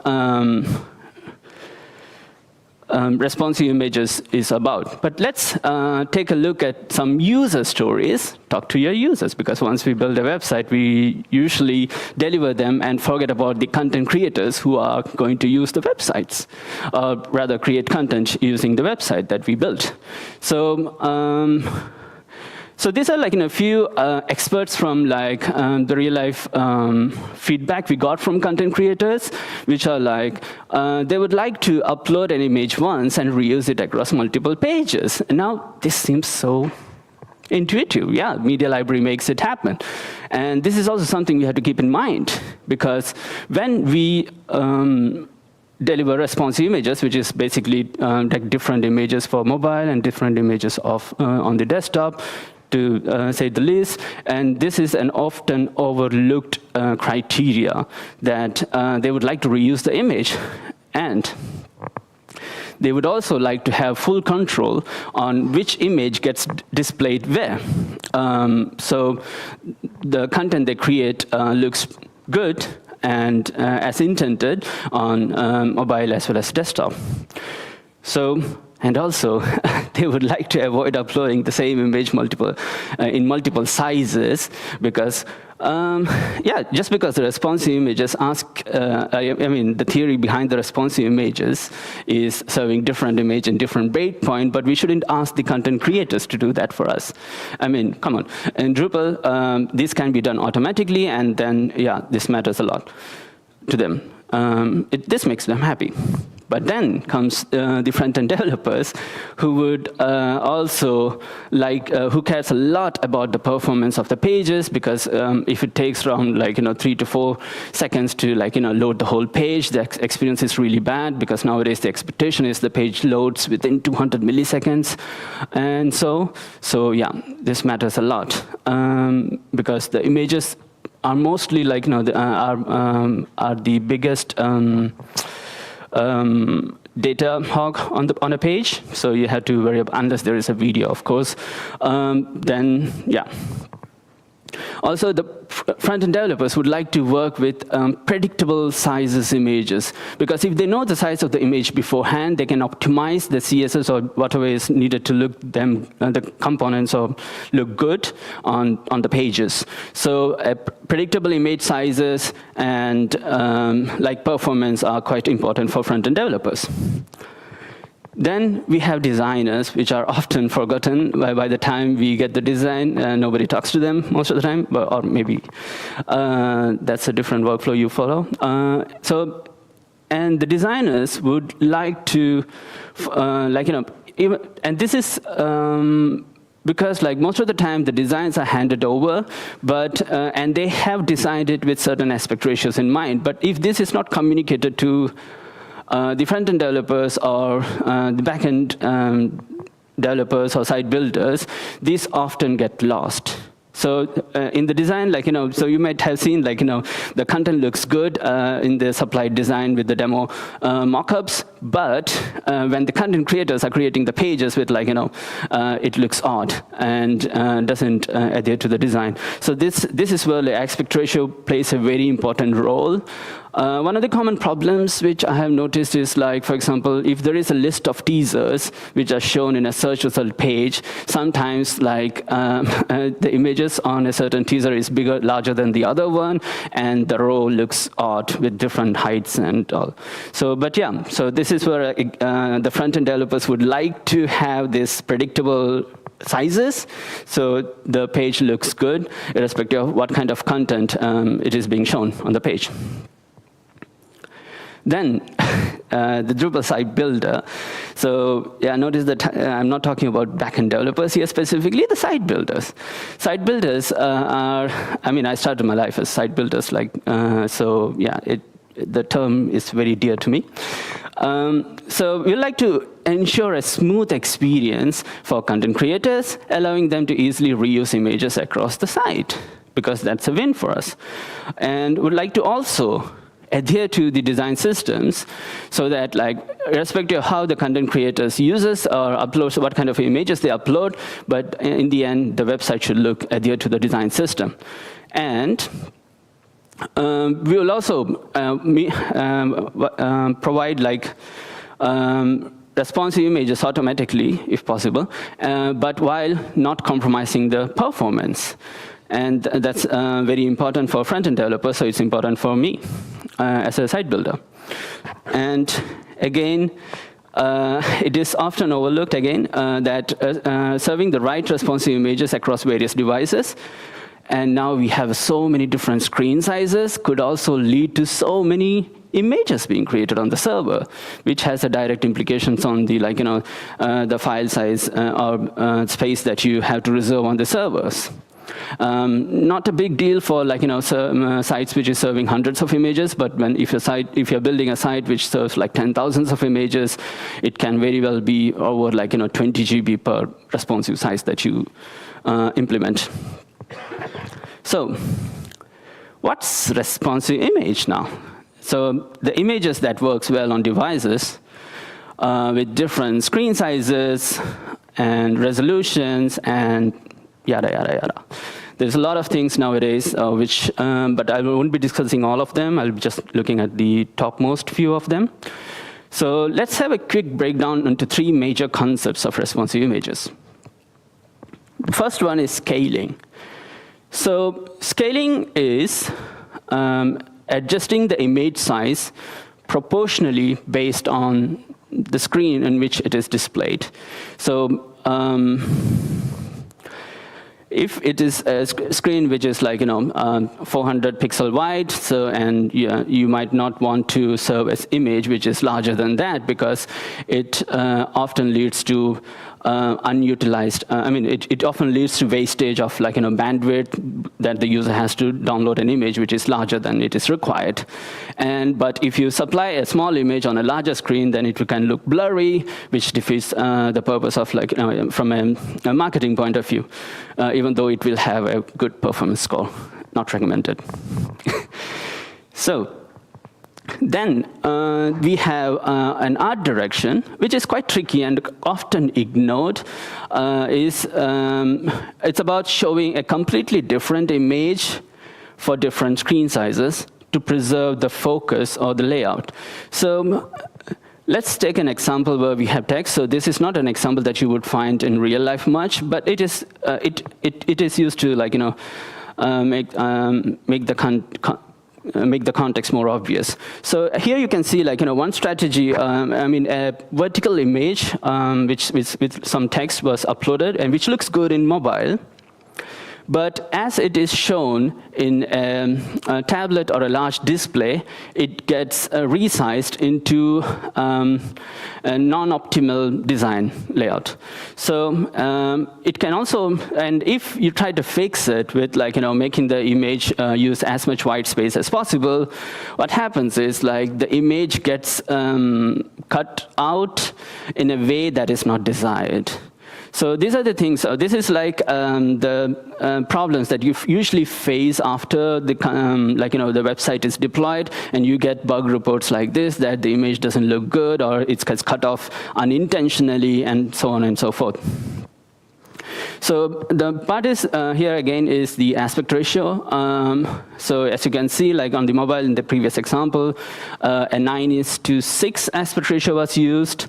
And on medium screen display, 3:1, and on the largest display, it was a square image. Yeah.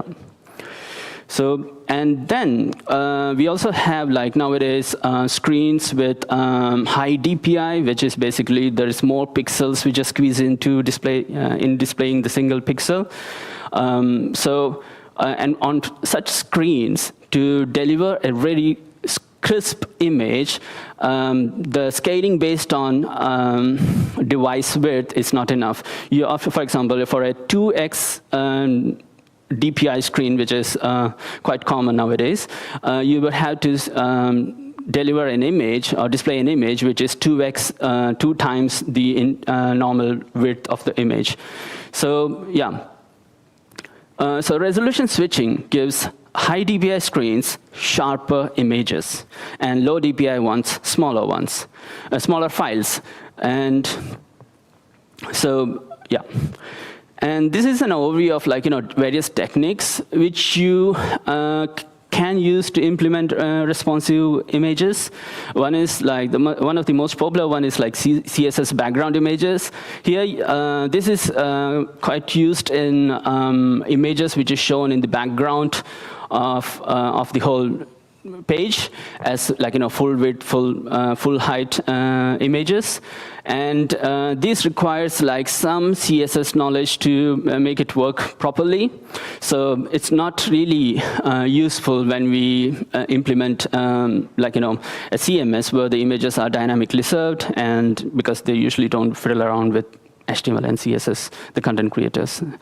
Then we have a solution which is based on lazy loading, which implemented using JavaScript. So what happens here is like the JavaScript on the client side, which is on the browser side, would detect like, okay, what kind of images should we show over here? So since it's JavaScript, you can go really crazy about like optimization here and serve the perfect image, perfect sized image, or perfect aspect ratio image to the client side based on the thing. Since it's based on JavaScript, there may be a slight delay between like once the page is loaded and then the images are loaded. So, but it's quite handy to use a JavaScript solution for like lazy loaded images. Basically, these are the images usually which is shown like below the viewport of the screen, and yeah, they're quite nice.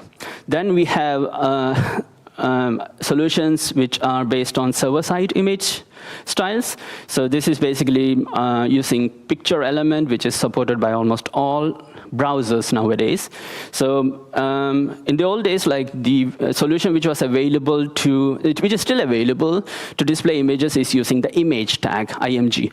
And it allows, so the picture tag, which is a new one, a relatively new one, allows you to show a different image based on media query, which is, you can then decide, for example, on a mobile, you can have a totally different image, and if the mobile is in a vertical mode or a horizontal mode, you can decide to show a different image optimized for that particular screen size and orientation. And yeah, so, the full power of media query is available when you use the picture image solution. And here's basically, so what happens is, from the server side, you create a picture tag with all possible combinations you wanna use, and then the browser does the JavaScript part of it, which is deciding which one to use of that. And this is a really optimal solution because it only downloads a single image, even though you can configure like 20, 40, 50 images based on different conditions, but the browser ultimately downloads only one image to show to the user. So yeah, and this is also a very CDN-friendly solution because the page can be cached, and yeah, the browser would pick up the best possible ones. Yeah, and then there are also certain solutions which are based on client, proprietary techniques, which is provided by CDNs like Cloudflare, Fastly, and all. Where instead of using Drupal's resize or styles, they have their own solution to resize the image based on which is needed. Yeah. So.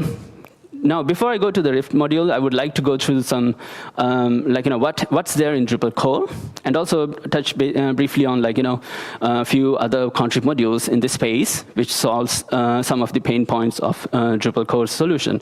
So, Drupal core solution is functional, which means you can implement very much pretty much almost all use cases of responsive images using Drupal core solution, because it supports scaling, it has a limited support for art direction, but mostly it's useful for almost 90% of the use cases, the art direction support that the core has. It also supports resolution switching. It uses the picture element, which I mentioned earlier. And so on the server side, this picture tag gets created with all the media query and the image mapping. And the downside of the core solution is the implementation complexity. So first, you need to have an understanding of what you want, and then figure out how to get there using a core solution. So it doesn't guide you through this is how you have to do it or something. So yeah, but it has all the tools that you can use to implement the solution. Yeah. So how it works is, wow, yeah. The configuration of responsive images and how to use that in core is spread across. You had to do something in the, in the content management part, where you select the correct view mode for a particular. Like for teaser, you need to select, do some adjustment, and for maybe homepage or for other like highlighted teaser, you may have to do some adjustment to select the correct media formatter, and then you had to head over to the media to set up the correct responsive image image definition, and then you have to head over to the responsive image to configure all the image styles, and the media query breakpoints, map them basically, and create a responsive group. And then ultimately you also have to manage all the image styles that is needed to implement a responsive group. So basically you would have to edit around hundreds or 200 different pages to get this right. And this is one of the reasons probably this is often not used because it's such a pain to get it working and ignored. So and I already went over this.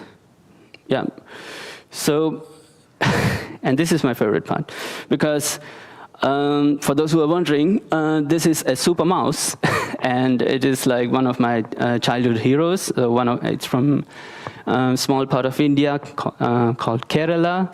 Of course, inspired by Superman, but this super mouse was abducted by aliens, and somebody experimented on them and on him, and was thrown back into the forest from which he was picked up.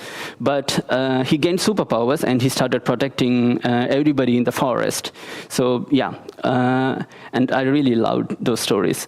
And I often consider contrib modules to be like the super mouse who is able to solve the problems where the core is not able to solve it, often because, not because of technical reasons, but because of legacy reasons, or sometimes it's not in the scope of core to do that, provide this custom specific solutions.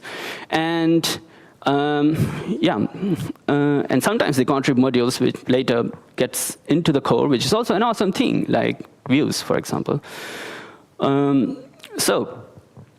Our first super mouse, which I would like to discuss, is DreamImage, because once you configure DreamImage, which is it's a JavaScript-based solution, you configure it once and then forget about it. So, and configuration is almost a single screen, and it takes care of generating the image styles and also serving them, as well as dictating what scale of the image should be used by the using JavaScript. So it's kind of really configure it once and forget about it, and it will take care of responsive image. Really awesome. So that also explains the popularity of this module, because of the all responsive image solution, this has the most downloaded one. And then there are certain similar concept, but a little different architecture, because DreamImage uses some custom controllers and techniques. So there is easy responsive images and DreamImages improved, which are available for you if you are very specific about those concerns raised. I mean, you can check out the module description to decide for yourself which one to use. Then, so DreamImage goes in the extreme end, you configure and it takes care of generation of a lot of configurations by itself. And if you're a little bit cynical about that, because sometimes you might have to deploy your website into 5 or 6 different instances, and you would like to have control on every configuration that is generated and so on. So there comes this hybrid solution which is available, which allows you to, which takes a different approach. It gives you tools to generate these configurations. And you can run a drush command, and it will generate the image styles, and the performance is also really awesome. Because what it does is, unlike the JavaScript solution, it actually shows a preview image, and then it replaces it with a perfect image in the using JavaScript. So yeah, it makes, and the first image is embedded using base64 encoding, so there is no separate request to the server. So yeah, it's performant as well. Then we have the tool that I'm going to talk about in length, which also does the similar strategy as core. That is, it uses picture element, and it is server-side rendered. And the main thing I would like to point out here from other modules are like it has a full support for art direction. So the edge cases where the other modules fail to fulfill is like the advanced use cases of art directions, which I will show you later. And if you want those edge cases, then yeah, this module is like the one that helps you with that. And yeah. And here, just like image sizes, the whole configuration is controlled by you as a site builder. So you have like predictable performance and predictable behavior across all the deployed instances, because you can export that as config. Yeah. So this is an overview. If you want to take a screenshot, maybe the slides will be available later. So to decide, like, which responsive images to go for, based on your like, preference. Yeah.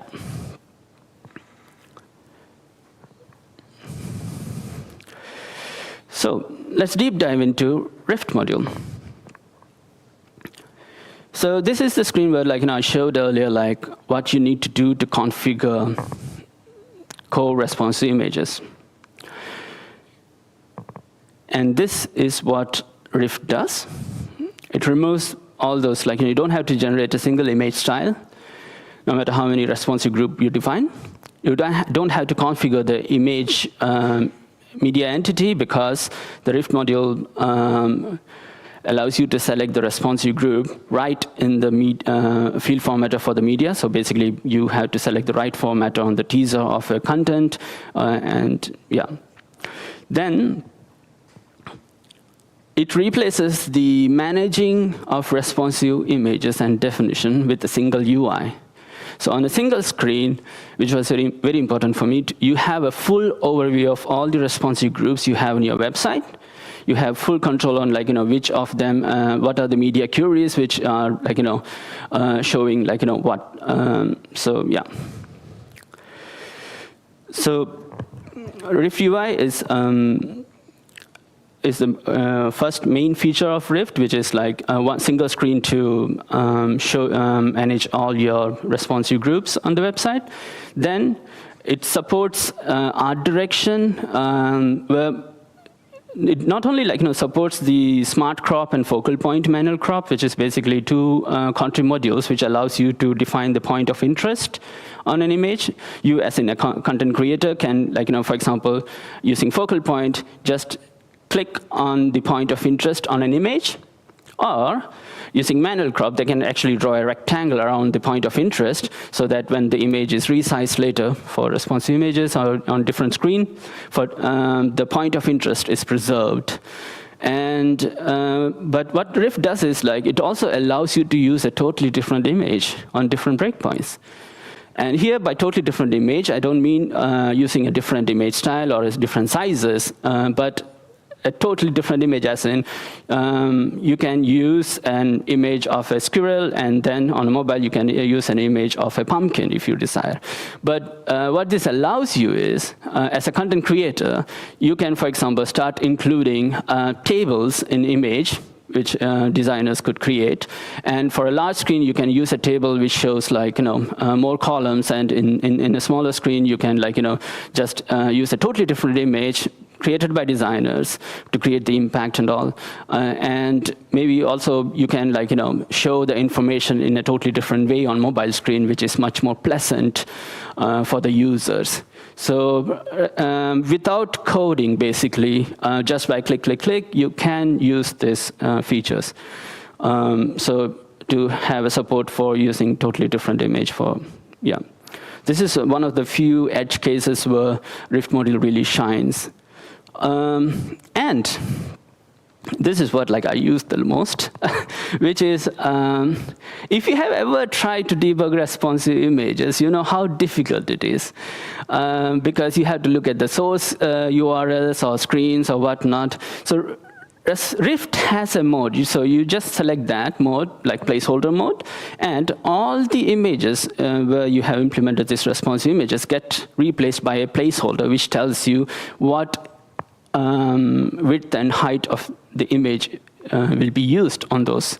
So this allows you, and then you can, for example, you visit the page in a mobile, or just change the width of your browser to see how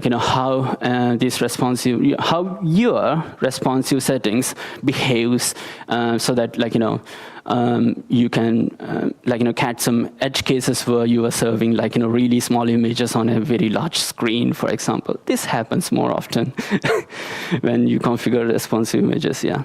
Then, so, oh, sorry.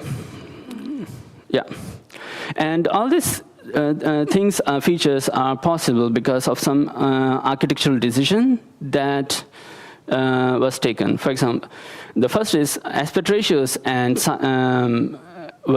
is mandatory. So when configuring Rift, this is one of the first things you have to do. You have to define all the aspect ratios that will be used on your website.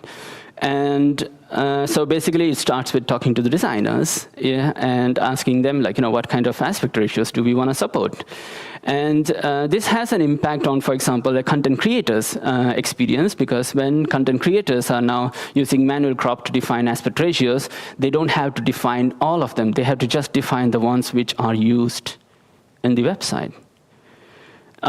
So yeah.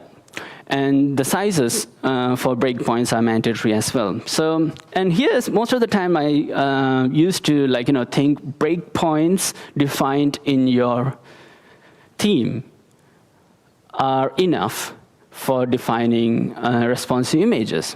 But what I found out is most of the time there is hardly 2 or 3 breakpoints which a theme defines, which is, okay, you have a breakpoint for mobile layout, and then for a medium tablet, and then for large desktop.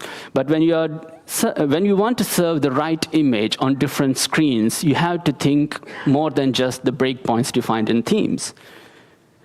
The reason is, we have now really ultra large displays, and also the images which looks great on let's say just a laptop may not look great on a very large display, because the difference is quite huge. And if, for example, if you optimize it for super large displays, even though it's the same breakpoint, on laptop you would be serving a much larger image. So Rift module, this is where the first customization of the Rift was written, because Rift, if you look at Drupal code, the breakpoints can only be defined using code. That is, you need to write breakpoints.yaml, either in theme or in a module, to actually use the responsive solution in Drupal core. So this is a deviation from core. The Rift module provides a UI to manage the breakpoints for the images, which means, yeah, it's custom implementation. But this also allows you to break away from the dependency on the theme. So not just, you are not limited by the 2 or 3 breakpoints which is defined by the theme. You can introduce much more so that you can optimize the image delivery for larger screens. And dedicated image breakpoints means you can have breakpoints for cover larger screen. Then the third architectural decision was the Rift field formatter is applied on media entity, unlike in field formatter is applied on media entity. So which means you don't have to go and configure the field inside a media entity to use different breakpoints. This allows us to, for example, implement a solution where you can have a totally different image on different breakpoints. Otherwise, there is a technical difficulty to do that. Yeah. So Now let's dive into the Rift UI, which is the first and the most important feature, which provides you an overview of all your settings, as well as the responsive groups you have you define for your website. So it has two basic parts. First is the global settings, and then the view modes itself. So yeah, it's kind of like cheating that you have 4 or 5 different screens inside one screen now. But yes, but you don't have to go and click and figure out the other URLs. So it allows you to control and have an overview of all of them from a single page. That is quite helpful. Then, as I mentioned earlier, you have to start by defining the aspect ratios and the screens you have. And so you define the aspect ratios. It's simple, you talk to your designers about the aspect ratios you have. And these are the aspect ratios which are used in Umami demo.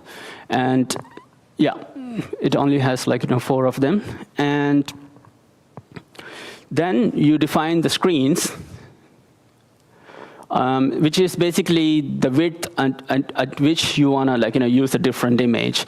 And this is a global settings, means you can define all the widths you want. You don't necessarily have to use this on every responsive group, but you define it once, and it is available for when you're configuring the responsive images. And also there is a handy media query generator. So if you're not too tech savvy about what should be the media query, it should be a max width or min width or whatever, you can just press this button and then it will generate the media query for you. It's quite simple. Then you can define what are the things, which other things that your responsive image should switch decide upon. And one of them could be the multiplier, which is basically the pixel densities or the DPI. So in future, maybe from now onwards, you might want to add another 3x multiplier over here, because that is also becoming common. And it's basically based on you can look at your user base and decide later to include 3x or 2.5x or whatnot. And then the file format, for example. So for a long time, right now, I think we have full support of WebP in almost all the major browsers in use. But there was a time when WebP was not totally supported in all these browsers. So you had to, for example, use WebP format, where it is supported, and then provide a fallback for JPEG in those devices. But maybe you can just delete the JPEG nowadays and then just use WebP for all. Yeah, but it's up to you. Because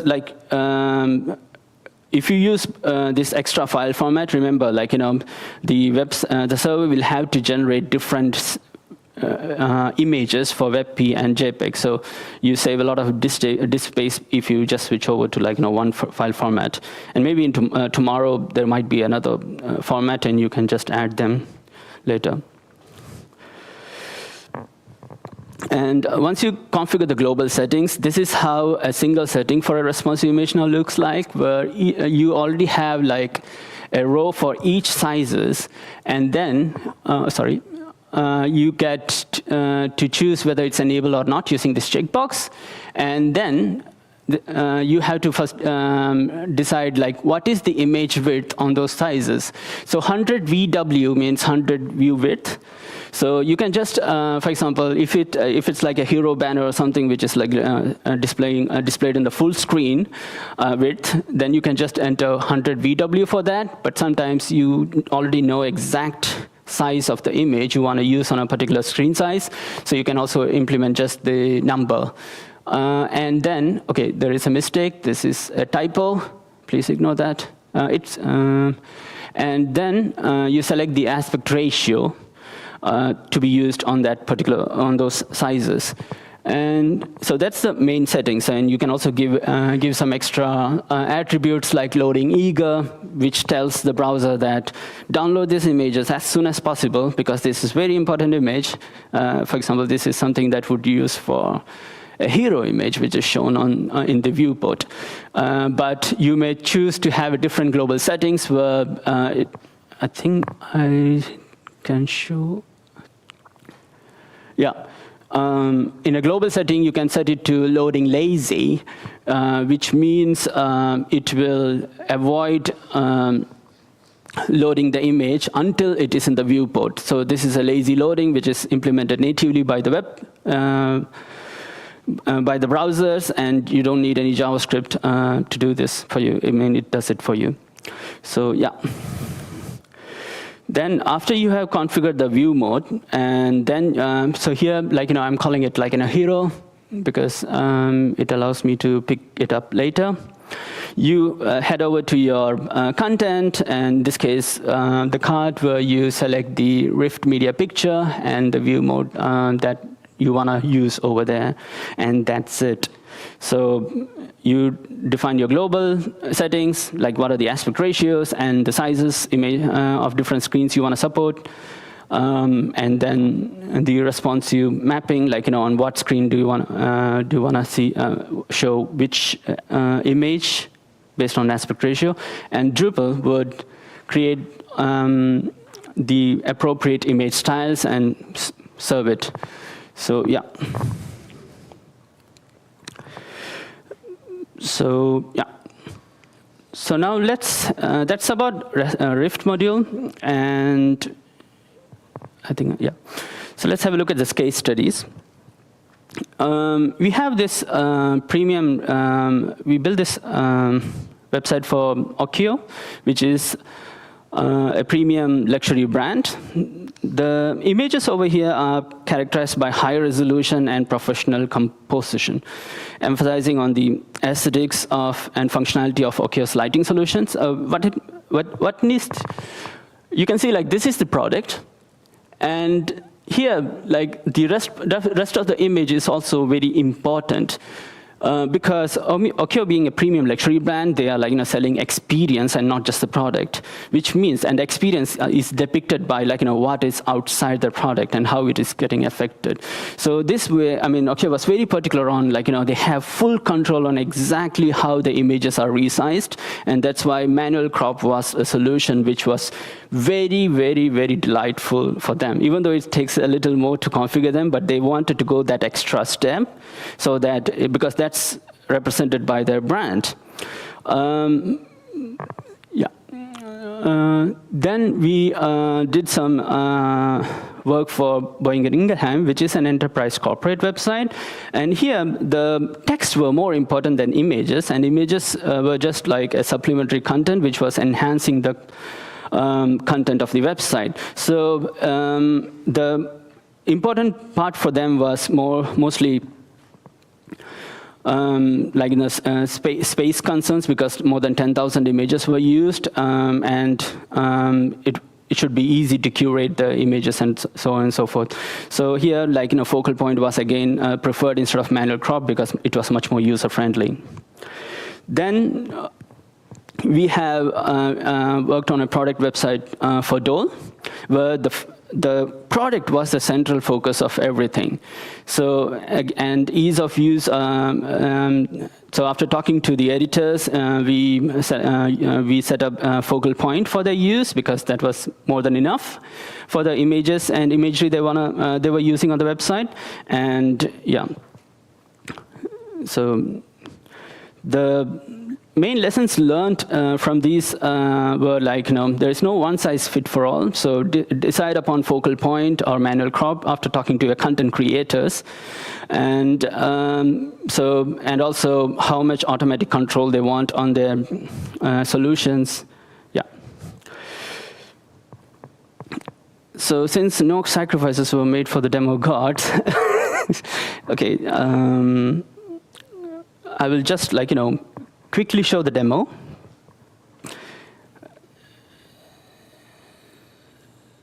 Of Rift.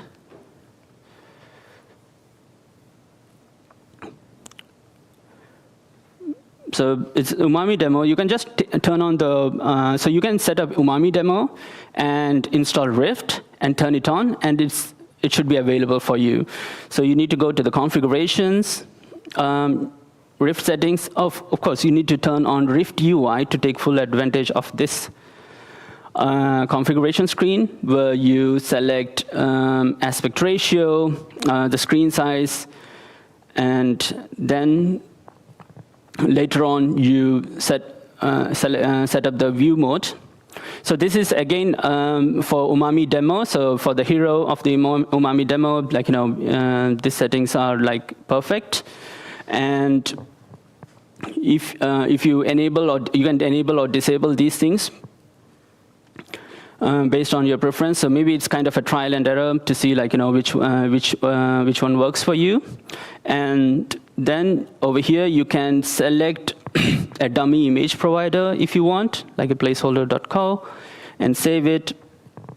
And then if you visit home, yeah, all of them get replaced with the placeholder, and you can see it. Okay, maybe here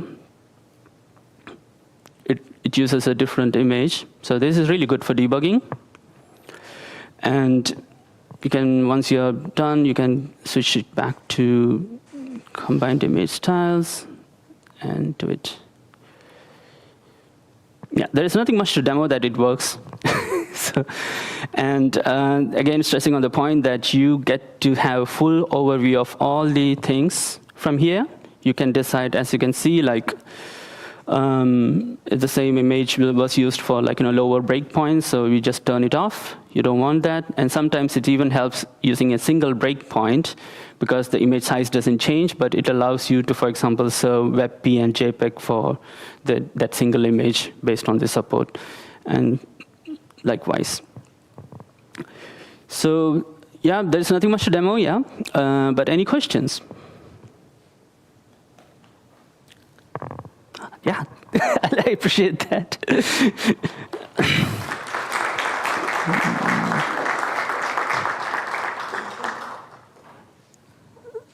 Of course, I will bring you this.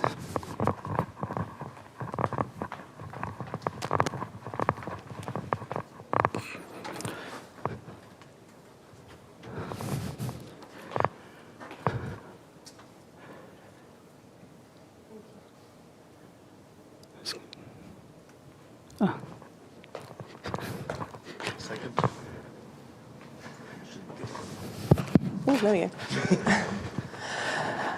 I'm a bit loud. I don't know if you covered this earlier. I may have just missed a bit.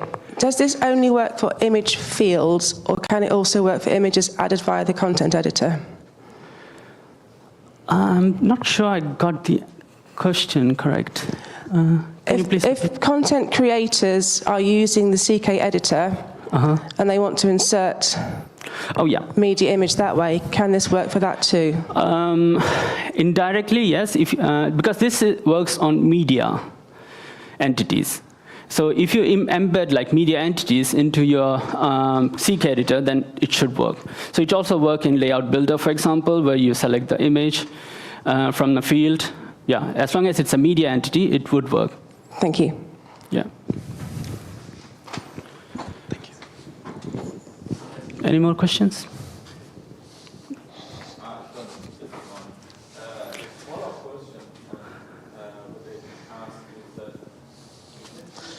It's only my job.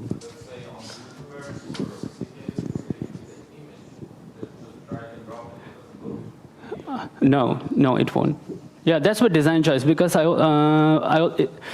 ability to reuse the image and share the image, all that is the media library experience was very important. So, I mean, at least from an architecture point of view, that was very important for here, content creators' journey. So that's why it doesn't support the image field directly.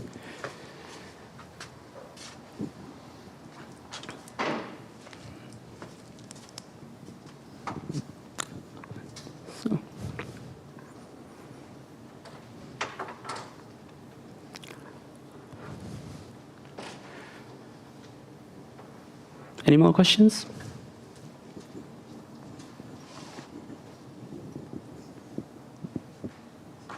Okay.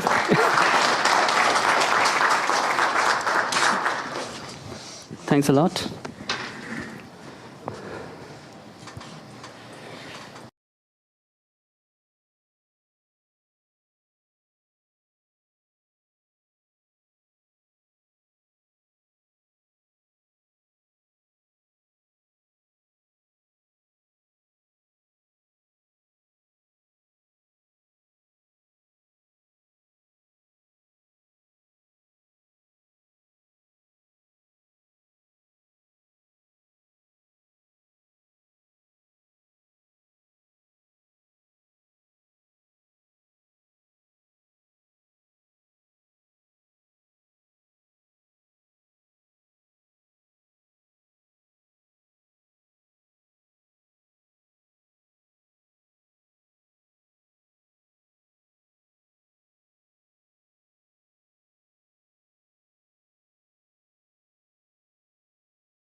All right, I think I'm about to start.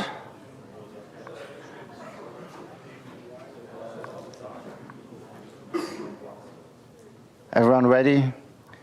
Okay, hi. My name is Nikolai Schwarz. I'm a freelancer from Dortmund, Germany. I mostly do front-end stuff.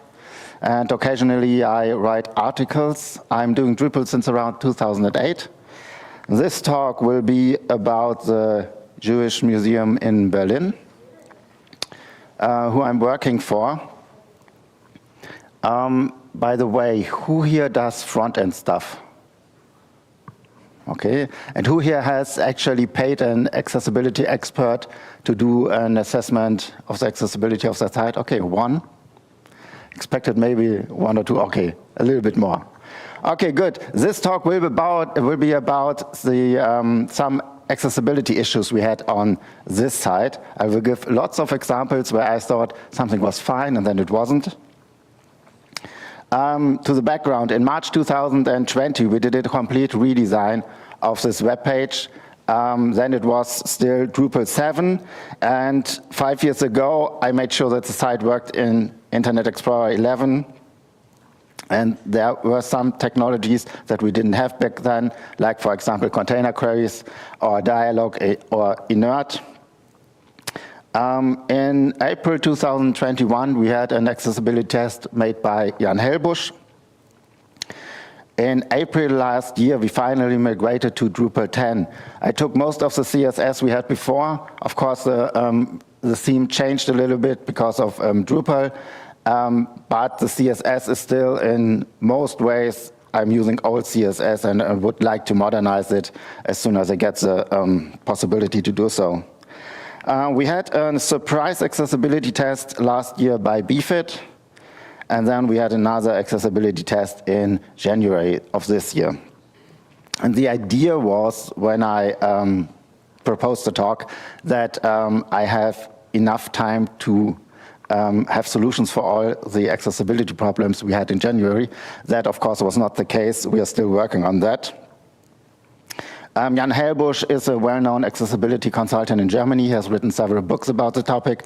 And BFIT is a German Überwachungsstelle des Bundes für Barrierefreiheit von Informationstechnik. What they do is they do surprise tests of your website when you get somehow money from the state. If you get money from the state, like most museums do, you have to have an accessible website. And sometimes they just test you. All examples here are taken from real accessibility tests for the website of the Jewish Museum. This session does not include everything that was found. It just included the points that were more interesting, or which I think are more interesting. And the idea is that some of these issues we had on our sites, you maybe have on your websites as well, and some of the issues just take 5 or 10 minutes to improve. So if you can find something to improve your website in 5 or 10 minutes, just include it in your website. And currently on our site, some of the stuff I tell you we have already implemented. Some of the stuff lies on stage and goes online by the end of the month. And some stuff will require me to rebuild some components, and I will do this over the summer. If you don't know anything about accessibility, you can start here, the Web Content Accessibility Guidelines, or here's a link to Area Authoring Practices Guide. And I will give you a link to the slides at the end of the talk. So let's start with some of the stuff we already do on the website. We have a page with an accessibility statement. It's a page which tells you how accessible we think our site is.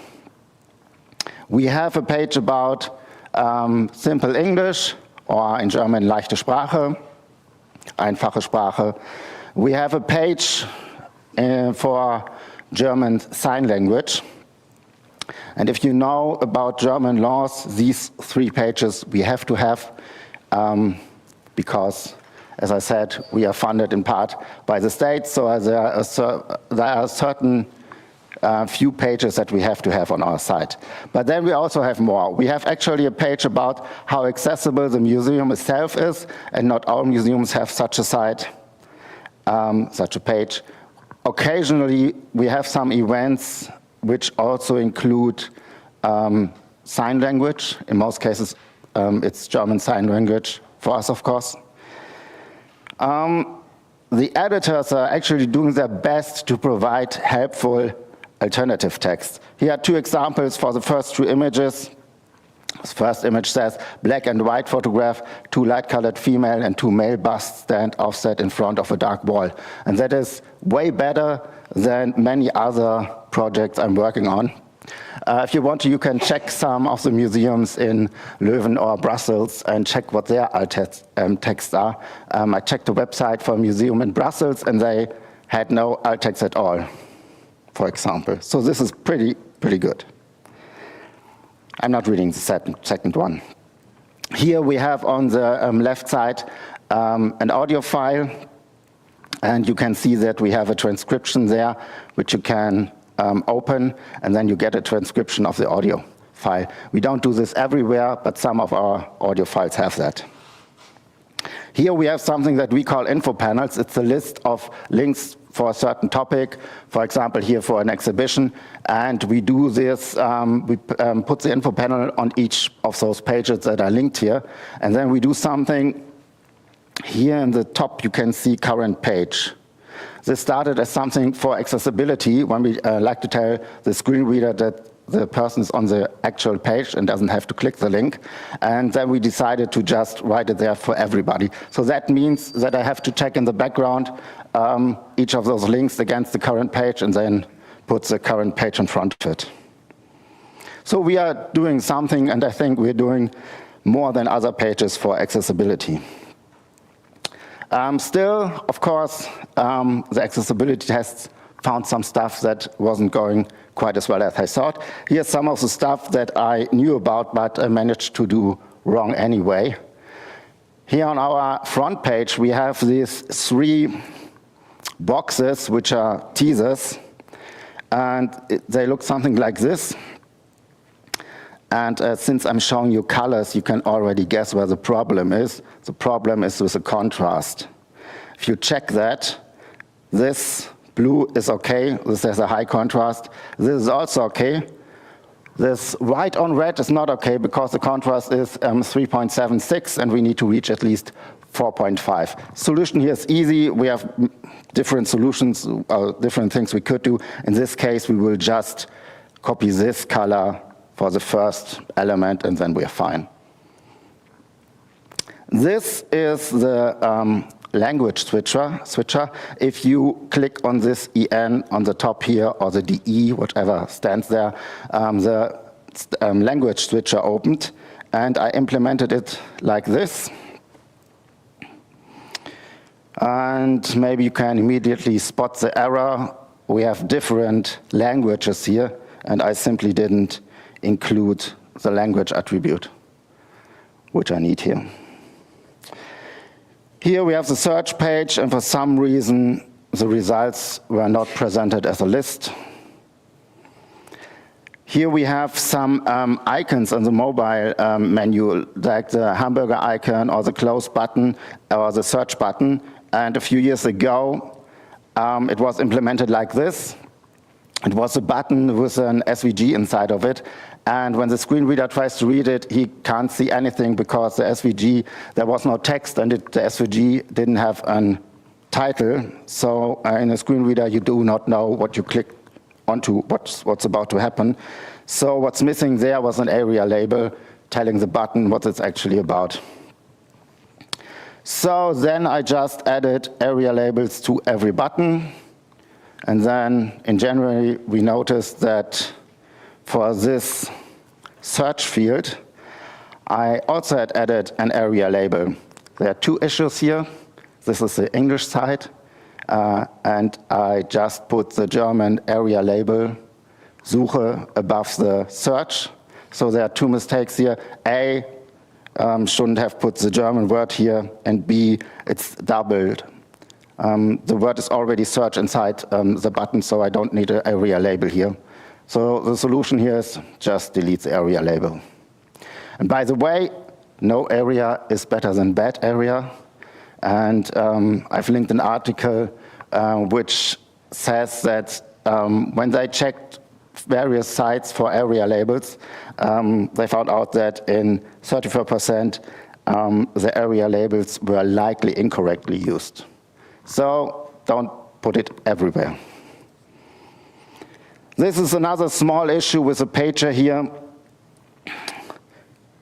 In the pager you have an invisible page, and because it's invisible, nobody noticed that we never translated page. So on a German page, it still said page 2, for example. So we just needed to translate that. So there's other stuff that was quite easy to add, and I'm going more complicated in this talk. So we are still in the easy phase here.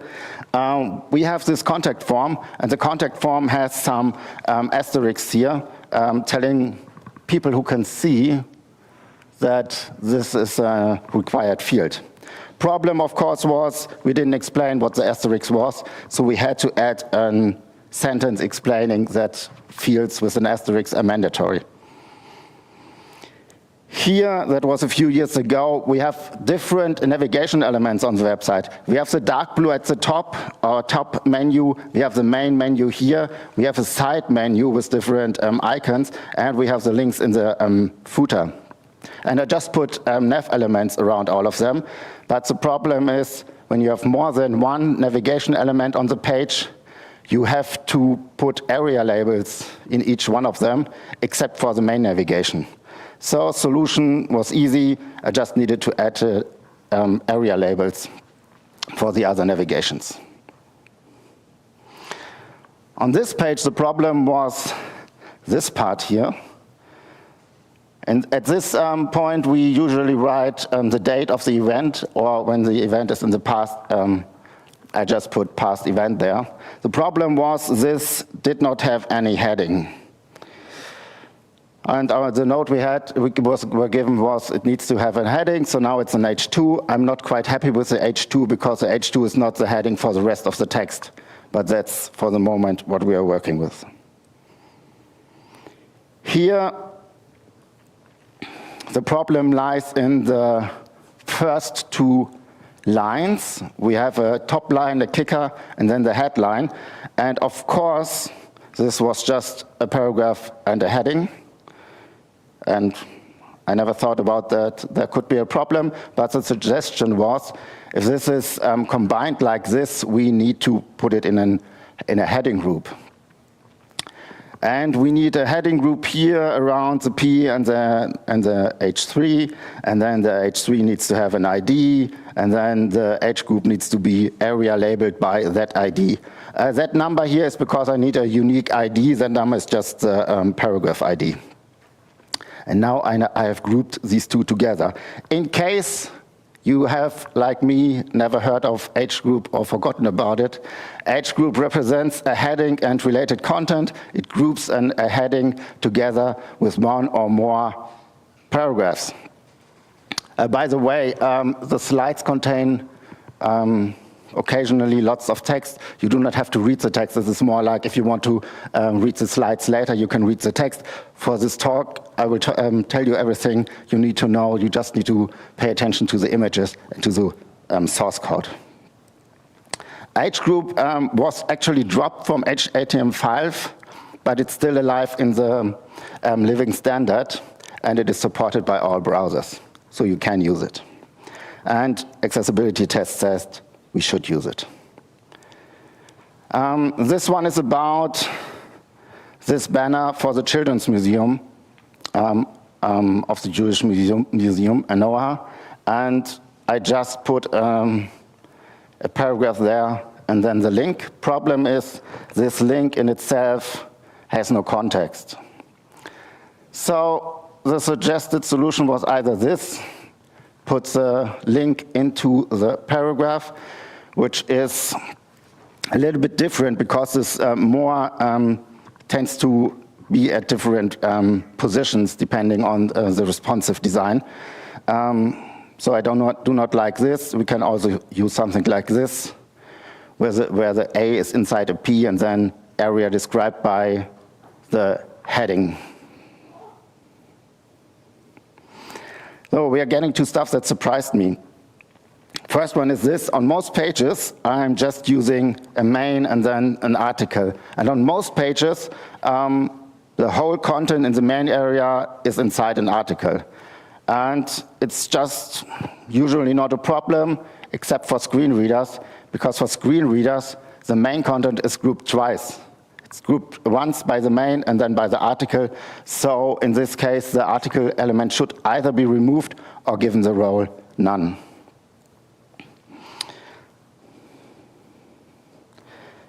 There are a lot of parts for the last 25 years or longer. When I have something like this, a link with an image, or just an image like this one, or just the hashtag here, I just use a single link usually. It looks something like this. In the old code, it's just a link for the main logo, link with an SVG inside of it. And I never thought about it, but accessibility test says it needs a structure. I needed to put a paragraph around the link. And in case you are curious why this is the case, it's because success criterion 131 requires structure, and the head HTML specification requires paragraphs. And paragraphs is not necessarily a P, but in all cases like this, when you have a single link, it will most likely be a P that you put around it. Here we have again the language switcher, and the problem was this. If a language is triggered, you just open the new page, and the new page starts at the top. But if you clicked on the switcher, it's suggested that on the next page, the focus should be on that button. So, not at the top of the website, but directly on the switcher button. So what I'm doing now, if somebody is clicking on a link inside of the language switcher, I put that in a session variable, and when a new site is opened, I check if the session variable is set, and if that's the case, then I put the focus on the language switcher. Here, these are the search results, and the note we were given was, for example, after filtering the list, after deleting the filter, after performing a new search, or after opening the next search page result, the focus is set to the top of the page. Of course it is, but it's not on the first search result, and that's where the focus should be. So what I'm doing now, I check if the results exist, and if the results exist, then I put the focus on the first element in the list.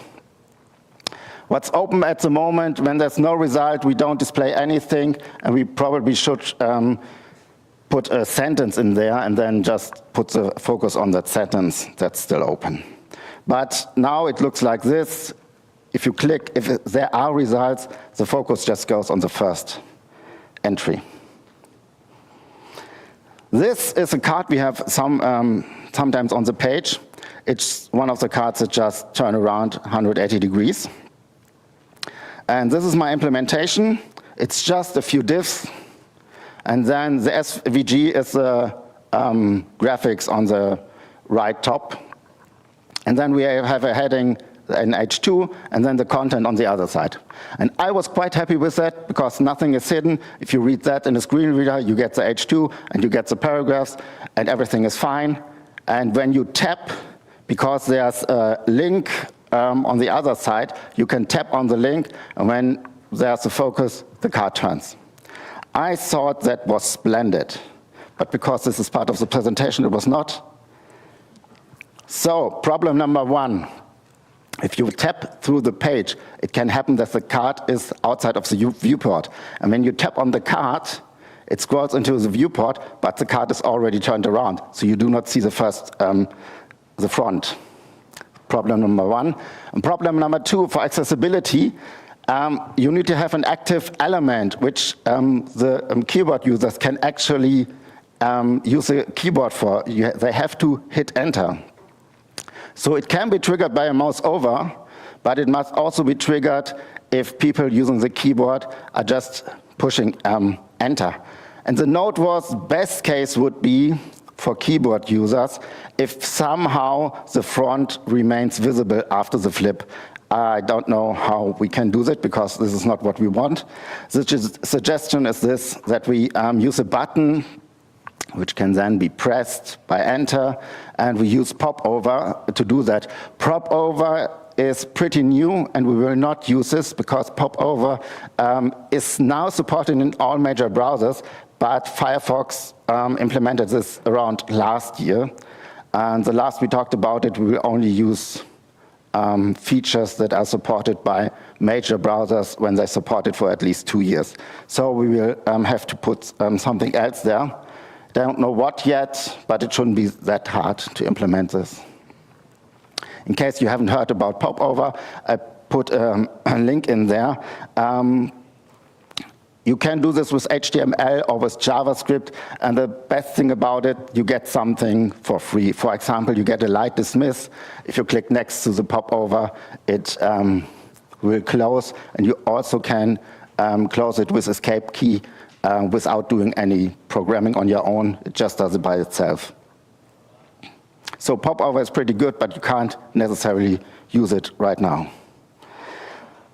There's also some stuff that Drupal and the CK editor do. For example, here we have a usual contact form. And the note we got was the mandatory fields are marked a total of 4 times. The asterisk, required attribute, area attribute, and the text behind the input field. Part of that is our fault. This is the code. The asterisk here is of course there because we put it there. I don't know why we put the description in there. It's unnecessary, but it's right now there. We can just delete it. Now this part here is redundant. We have a required and we have an area required, and we shouldn't have this. The area attribute must be removed. It is ignored by browsers because there's already a required attribute, but the specification says that it shouldn't be redundant. I think it's there because web forms put it in there, but I haven't checked that. If that's the case, I will just open an issue with web forms and then try to manage it that way. The other 2 parts we can repair on our own.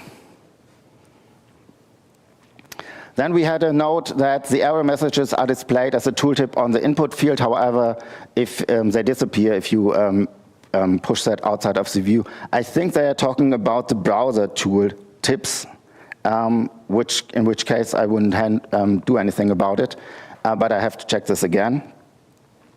And of course, we again have some problems with the structure because we have a label and an input and maybe a span, and the idea is that they should be grouped together by a paragraph.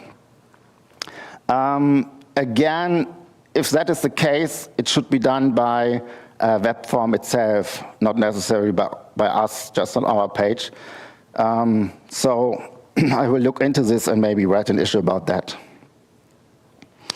Here we have again the pager. And in the pager, we have this code. And the problem with this code is, again, we have a redundancy. Because the pager already says area current, and then we have visually hidden current page, which is basically the same. And the note is, one of this is redundant, and we should get rid of it. Now, this is haunting me ever since we moved to Drupal 10. This is German text here, and in Germany we tend to have very long words. For example, Forschungsmöglichkeiten, Veranstaltungsprogramm. And depending on the width of this, it can happen that we get some serious nasty white spaces here, which we do not want. This is just plain text without doing anything about it.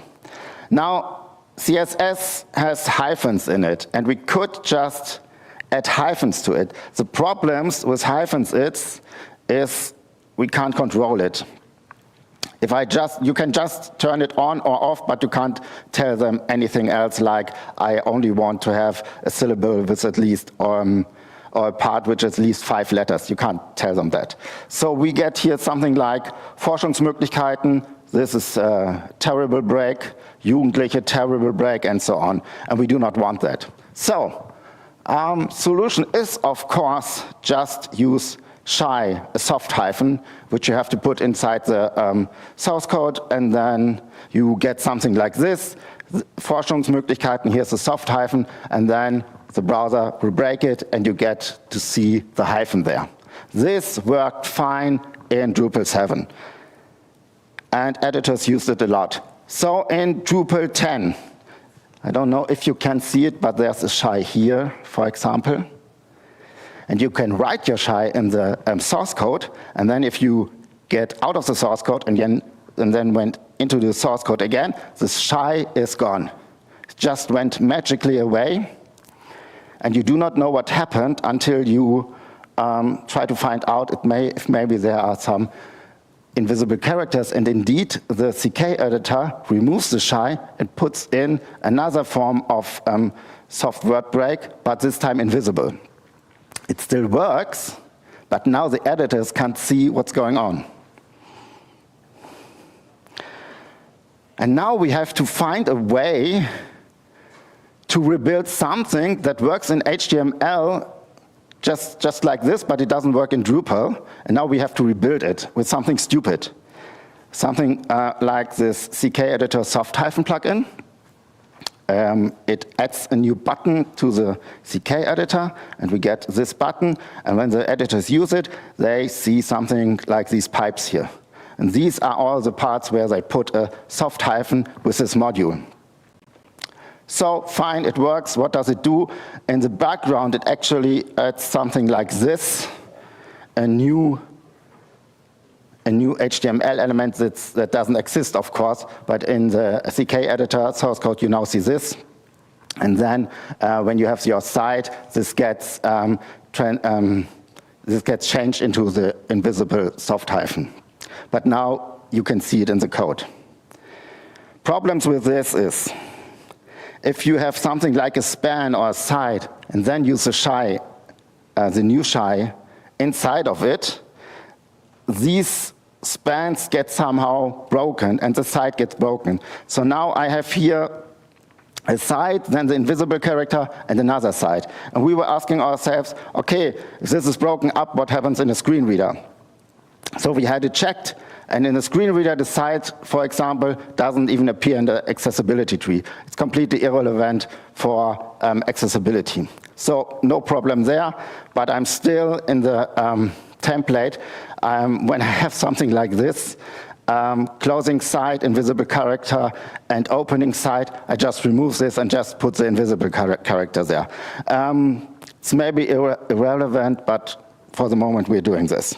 But then another problem popped up, because Jan checked this, and notice we are using shy everywhere. Shy has for years problems in screen readers, because the shy breaks up the word for the screen reader, and the screen reader reads the syllables, not the complete word. And Jan tested this last week again, and it's gotten better in JAWS. The gaps are smaller now, but you can still hear that there are gaps. In NVDA, the problem is still there. When you have, for example, a word like Bildungsprogramm, the program will tell you Bildungs, Silbungstrennzeichen, which is a hyphen, and then program. And if the editors use a shy all over your page, they will hear this all the time, which is, of course, terrible. So what to do? Suggestion, we use word break instead of shy. I don't know if anyone ever used word break. Word break works like this. Here, Forschungsmöglichkeiten, we use the word break, and it does indeed break the word, but we do not get a hyphen. This one is missing, which is how word break works. Of course, we can't use this, because now it's better for the screen reader, but now people who can see are missing the hyphen there. So this is unusable. Usable solution, I don't know, still looking for one. Of course, there are some tools, some JavaScript solutions which help you with the hyphens, but they still, as far as I tested them, still add the shy into it. You have a little bit more control, depending on the tool, where the shy occurs, but we still would have the screen reader problem with the shy. So this doesn't help us. Don't know what will happen with that in the future. Then we have stuff that is okay in theory, but not for screen readers. For example, I'm coming back to our info panels here, and the current implementation is with definition lists. Works like this. I have a definition term, and then 1, 2, 3 or more definitions for the links itself. This is fine, but not in the screen reader, because in a screen reader, the DL and the DT elements do not have a role. They do not have any semantics. In other cases, you know it's a paragraph, you know it's a heading, you know it's a list. With these elements, you don't know anything about them, because they have no role. So the suggestion is just change this to an H3 and then to a P. Of course, it's not so difficult to change that, but this part here at the top is not necessarily an H2. The editors must decide where it is in the flow of the page, and maybe it's an H2, maybe it's an H3, and then these headings would either have to be H3, H4, or maybe H5. So I have to check that against them. And the other thing is, if I have one element here, it's a P, but if I have more than one element here, it should be a list again. So I need to decide what to do here. It's of course solvable, but it just needs some time to be implemented. Here we have one of our usual teasers, and I implemented all the teasers the same way. I just put a link in there, and everything you can see here is inside the link. It's no problem for the browser, and if you want to click on it, it works, and with the keyboard, it works. The problem is with the screen reader. The screen reader will tell you that there is a link, and then read everything that is within that link. And this can be long text, and it's too long to just tell them there's a link here. So instead of putting the link around everything, the solution is to just put the link around our heading.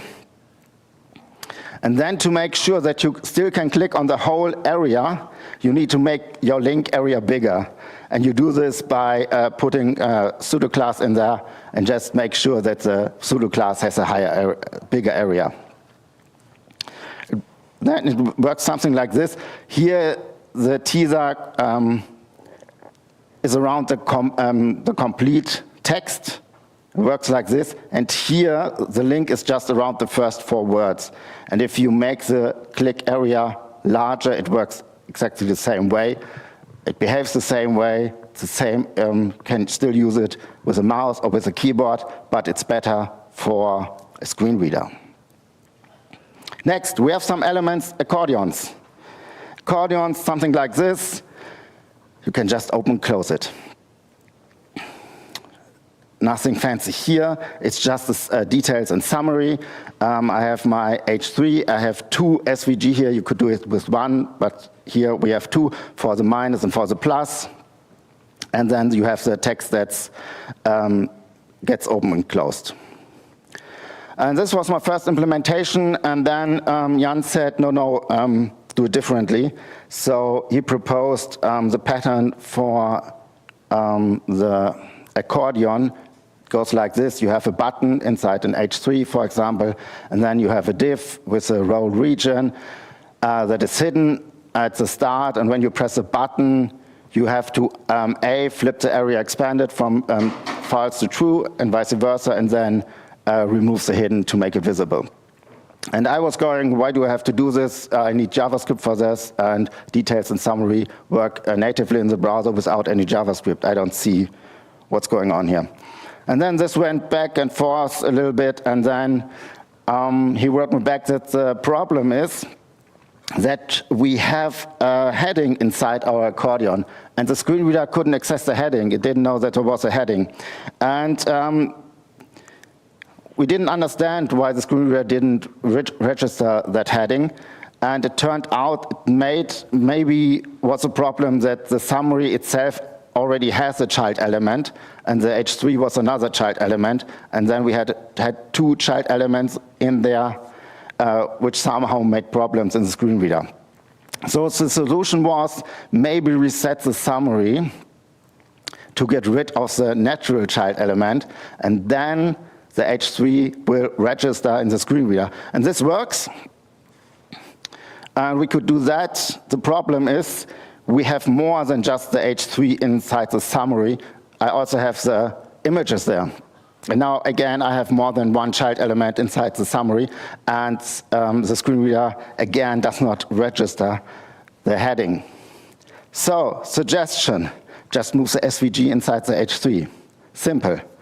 Not that simple because, again, as a position here, I need to have the editors write the H2 or H3 or H4 within the field for the text for the heading.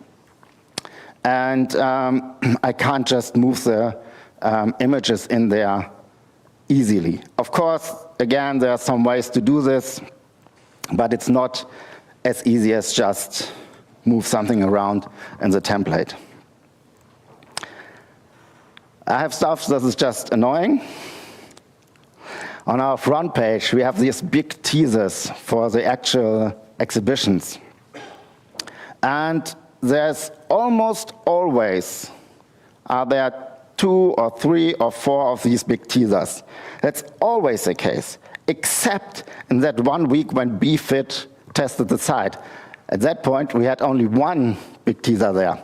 But of course, because there are usually multiples, it is a list, and then at that time we had a list with just 1 element, and a list with 1 element is not a list according to accessibility. So the note was, yeah, when there's just 1 element, we have to put it not in a list, in a div, for example. So, solution, I have to differentiate between the states and then just count and either display it as just one div or display it as a list. Fine, I can do that. But if you think about it, I have more than this spot where I have to check this. We also have maybe our search result has just 1 result. And then with the same logic, 1 result is not a list. So I have to check that and just give out 1 P or 1 div for that. And at the bottom of the page, we have these little teasers, which are in 99% 3 or 4 or more teasers. But it can happen that there's just 1 teaser. And of course, more teasers should be a list. 1 teaser should not be in a list. The problem here is these teasers come from at least 4 different places, and they don't know anything about each other. And I somehow have to check how many teasers there are. Haven't done that yet. Maybe I will do this in the summer. Of course, I can somehow count this, but it's just annoying. Here, this is an image with a fig caption. I use it all over the place. Problem here was, inside the alt text, inside the subline, there's not just the normal text, there's also the mention of the photographer. So we have here in our fig caption the purpose of the graphic and the indication of the author. And that was not good, because the indication of the author should not be part of the fig caption. So this is a suggestion. The purpose of the graphic should be inside the fig caption, but the author should be inside a P, because it has had nothing to do with the purpose of the graphic. There are different ways to implement this. We haven't decided yet how we will do this. Here, the problem is this here. On our top navigation and on the side navigation, these are just icons, and we need to tell the user what they are actually clicking. So these icons have tooltips. And the tooltips work for mouse, and the tooltip works for keyboard users. Works like this. 2 issues with that. A, it must be possible to move the mouse pointer on the displayed text without the text being hidden. And this sometimes works if I'm fast enough. Okay. Now it works. But there's obviously a gap between that, and if I'm slow enough, the text closes. That's not allowed. Problem number 2, keyboard users must be able to hide the tooltip, for example, with escape. So when I use a keyboard and have the focus here, and then the tooltip opens, it must be possible for keyboard users to hit escape and then the tooltip closes. So I have to add some JavaScript here. I also have stuff that needs actual serious reworking. This is the main navigation. It opens a layer, and the rest will be in the background with a darker layer in between. This also happens in the sidebar where a layer opens and I have stuff in the background. Problem number 1, if people tap, they can get into the background. This is a rookie mistake. It happens a lot of the time. Happened here as well. One solution for that is use a focus trap. Such a layer opens, you just move the focus inside the layer and then use JavaScript to make sure that the focus cannot escape that layer. Nowadays, it might be easier to use inert. You can use inert for all the stuff in the background, and if you use inert, people can't interact with the stuff that is inert. So, for example, if all the stuff in the background would be inside the main element, I could just use inert on the main element, and you couldn't interact with any links or with any forms there. Another problem is when I open the search layer, the focus goes into the search bar, into the search input field, which is exactly as it should be. But the same should happen when any other layer opens.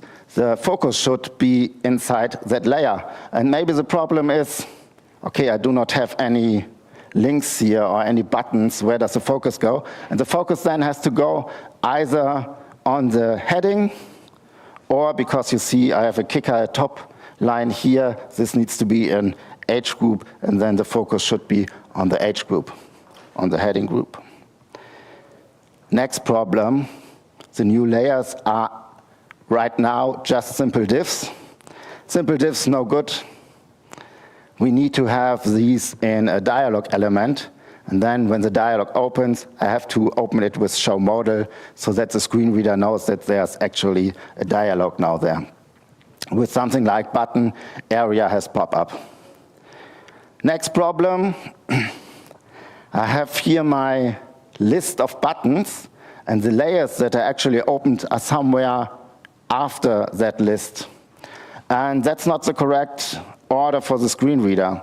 The suggestion is to place the new layer directly after the button, which would look something like this. I have my list of buttons, and right after the button, the dialog element. I have to still put all of this together somewhere in the summer to make this all accessible. But basically, I have to rewrite lots of the stuff in the main navigation. Another problem, we have 3 different kinds of sliders on our website. And the sliders are quite big in comparison to sliders on other websites. This is a relatively normal slider. I have other sliders which can have usually 3 items on desktop next to each other, but the first item can be bigger.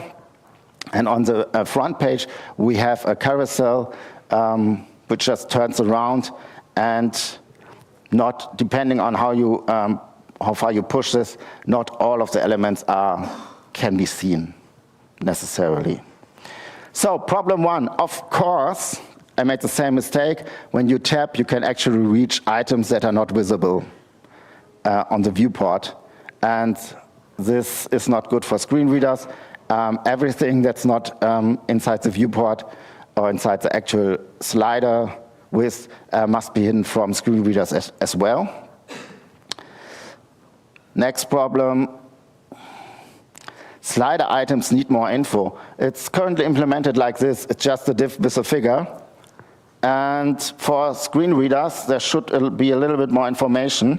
They need to have a role, they need to have a role description, and they should have an area label. It's not that difficult to add that. Next, instead of a button that just says next or previous, the idea is to have buttons that say next 3 slides, previous 3 slides, but of course this is responsive. So when I push that together, it should say next 2 slides or next 1 slide. Yes, I can implement this, just a little bit annoying. Here we have a simple figure with an image and a fig caption. Looks like this. I have a figure. The image can be opened in a lightbox, so I have a link there, and then another link, mehr erfahren, more, after the description in the fig caption. And I can open the lightbox there. Problem in the screen reader is the screen reader reads, I don't know exactly what it says in English. In German it says Abbildung, which probably says figure in English. Then it reads the full descriptive text, which is the full text of the fig caption. Then it tells you that there's an image, and it tells you the alternative text, and then it tells you that now we are at the end of the figure, and it reads the full descriptive text again, which is too much for the screen reader. It's just annoying in screen readers. So the idea is here to get rid of the fig caption,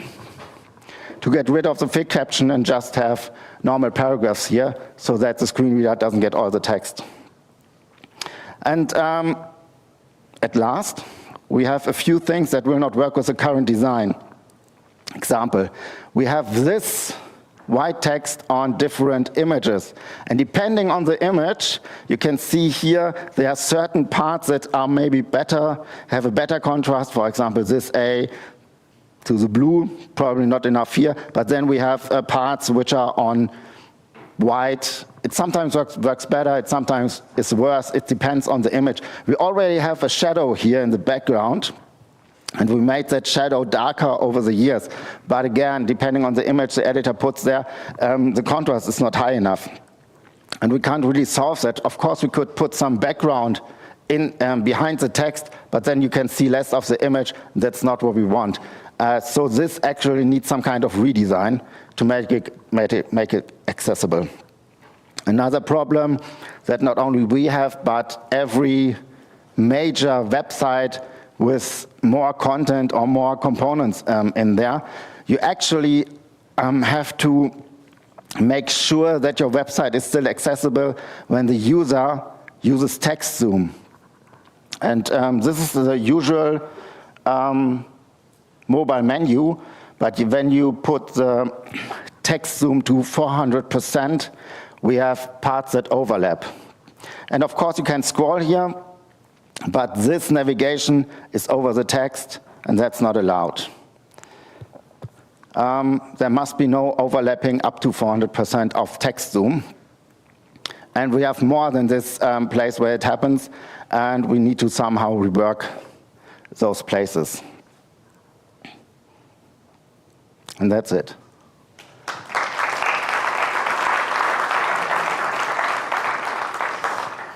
Here are the slides.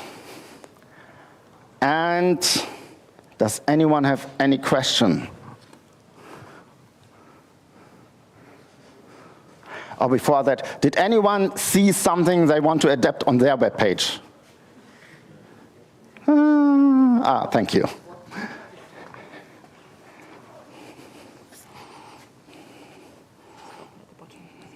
Mm-hmm.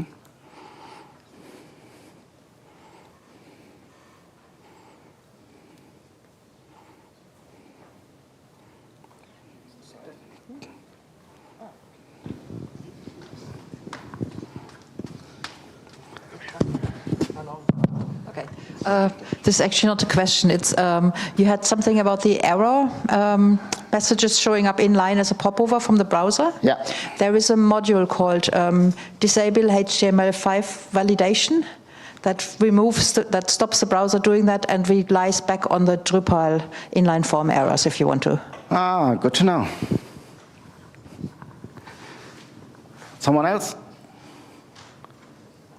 Oh.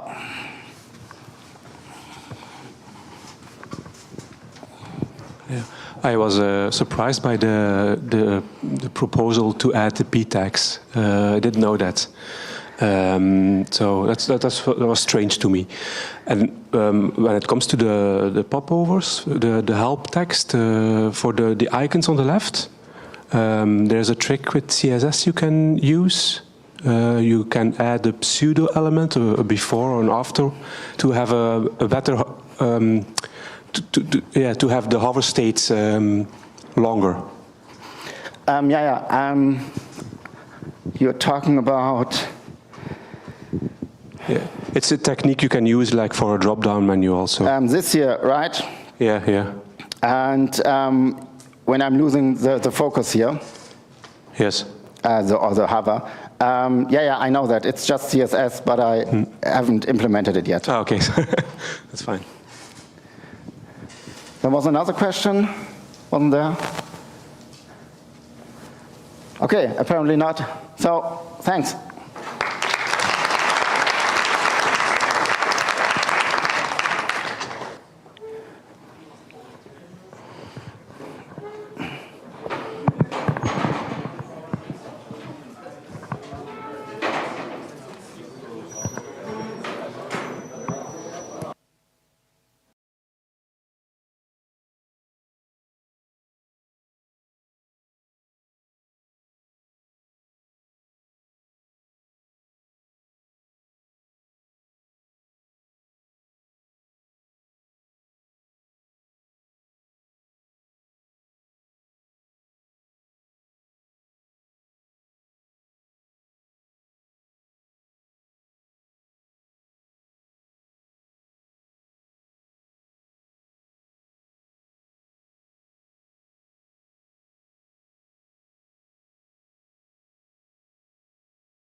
does this thing work? Ah, it works. So let me figure this out. So hello, everybody. I brought my own fan base. So before I go into the topic and who I am, introductions and all that kind of stuff, I've got a riddle for you. And this is actually a riddle that I've questioned my 2 kids about. I've got 4 kids now. Wouldn't recommend it. 2 is enough, but I've got 4. And I started with twins, so they were 10 years old, and I asked them this riddle, and it goes like this. So a father and a son walking on the streets, and the son is going to school for the first time, so he's excited, and he's running around, and for some reason, he runs down the street in front of a car, and he's hit by a car, and he needs to go to the hospital right away. Now, if you've known this riddle already, don't spoil the fun for the others, because this is very, very well-known riddle. So the son needs to go to the hospital right away, and the ambulance comes, they scoop up the kid, goes to the hospital, he's being prepared, they drive the kid into the operational room, and then the surgeon looks at it and like, I can't operate on this child, this is my son. What's going on? Like, what's going on? Why can't the surgeons operate on the kid? This is my son. What's happening? Do you know? But do you know because you've heard it? Or do you know because you figured it out?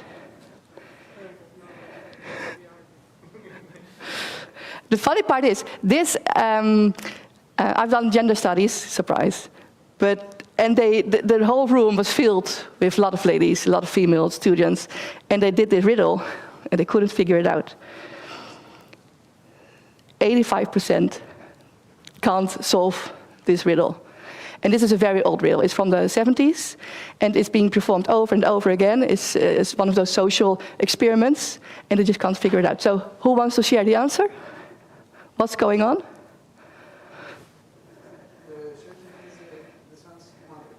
The surgeon is the son's mother. And for some reason, this idea doesn't pop up in your mind for obvious reasons, and that's why we are here today, because we're going to talk about biases. And a bias is not something that you know that you have, but psychological experiences, experiments, that's it. And social experiments, research, they indicate over and over again that actually we are all wired to think in boxes.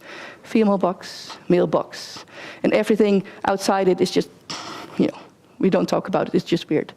And this is something that we don't want to do. And most feminists don't want to think like this. But even in those groups that are very high alert on the biases, they still fall back on those patterns. Because that's just society, that's how we are wired. This is a cultural thing and not a personal problem. It's a cultural thing that we are living in.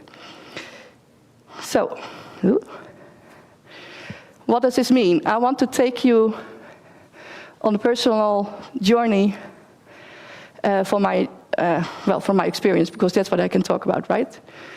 So normally I wouldn't take anecdotes as a way to prove something, because it's just one person's experience. But this can show you how things can happen and what is actually in real life going on. So this is my team that I started working for. I work at Dictu. Dictu is a part of the Dutch government for economical affairs. We build Drupal websites, Drupal applications, and mobile apps for the Dutch government. And well, in very short, I was a historian. You can't make money as a historian. Well, I didn't anyway. So I needed to find a way to support my living, to support my 2 kids as a single parent. So I went into tech. I got one of those boot camps, 4 months working your ass off and then you can go work somewhere. And Dictu was kind enough to give me a chance. And this is the team I started working for. So the first day, I remember this, first day I started working, I walked on the floor, same floor as we now. I've got 2 colleagues here. They started working after me, so don't blame them for this story. But, I entered, and there was just guys, a lot of males, and like 1 or 2 females. And those were a delivery manager, and I think there was just 1 delivery manager.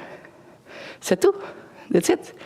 And it made me feel, I don't know, does anybody have this experience that you walk into a room, you don't expect it to be just 1 gender, and all of a sudden you're the only one? It just makes you feel awkward. And, and it's not like they mean to make it awkward, but it does. It's awkward. And the funny part is, because they were only males, they actually got rid of the female toilet. Yeah, and still, there's no female toilet on our floor. It just isn't there. So if I need to do my thing, I need to go to, or down, another department down, or down the hallway to a whole different company that's in the same building. So this is how welcome you are. So what does it mean? Well, this is what happened. So can you imagine that, I came on board with another colleague, a male colleague, at the same time. He was also having a different start in life, and he had talent for programming. And sorry to say it, but I didn't have talent for programming. I was just a normal level programmer. I'm not excellent. And if you're a female, that's a problem. So what happened was that my code was being criticized over and over again. If I did a merge request, it was denied, and I need to rework it again and again and again. And sometimes the reviews were very nasty, and I was like, why? Am I that bad? But I actually know some people, male colleagues, that were worse, far worse than me, and they didn't get this. So I was like, what's going on? And then I remember a couple of times that I had copied code from another male colleague, put it on a merge request in my project, and it got denied. And even when I said, it's the same code that this senior developer made. And they were like, yeah, no, but this is not how we work. But that's how my colleague works. And they were like, yeah, it's different. Why is it different? I don't know. So that's actually, and I started thinking, am I a problem? Am I just not good enough? Is my code not good enough? Because it got over and over again, I got these questions, why are you here? Why do you like to code? There were tools, I didn't get access to the tools because I was just a junior, but my other colleague got access. So what's the difference? And it's just an instant and an instant and an instant, and it becomes a pattern. And first I thought, maybe it's me. Then I remembered from my days as historian, women's history historian, that actually my experience might just be part of a social structure, might be part of a patriarchy that we are living in. What they did in the 70s, women just came together and they started talking about their personal issues, like getting stuck in a bad marriage and you can't get out. You get fired when you get married. You can't develop yourself because you're female and you're supposed to shut up and stay home and do the household. That was how it was supposed to be. And the women came together and they talked about it and actually discovered that it's not just a personal problem, it's a political problem. It's about the laws, it's about social structures, it's about having daycare for your kids and how expensive is it. And actually, this is also what happens in tech. It's not a personal problem, it's a problem for all of us. So we did a couple of studies, and I've got the famous studies on. So this study has been done over and over again for different kind of how do you call it, tech companies.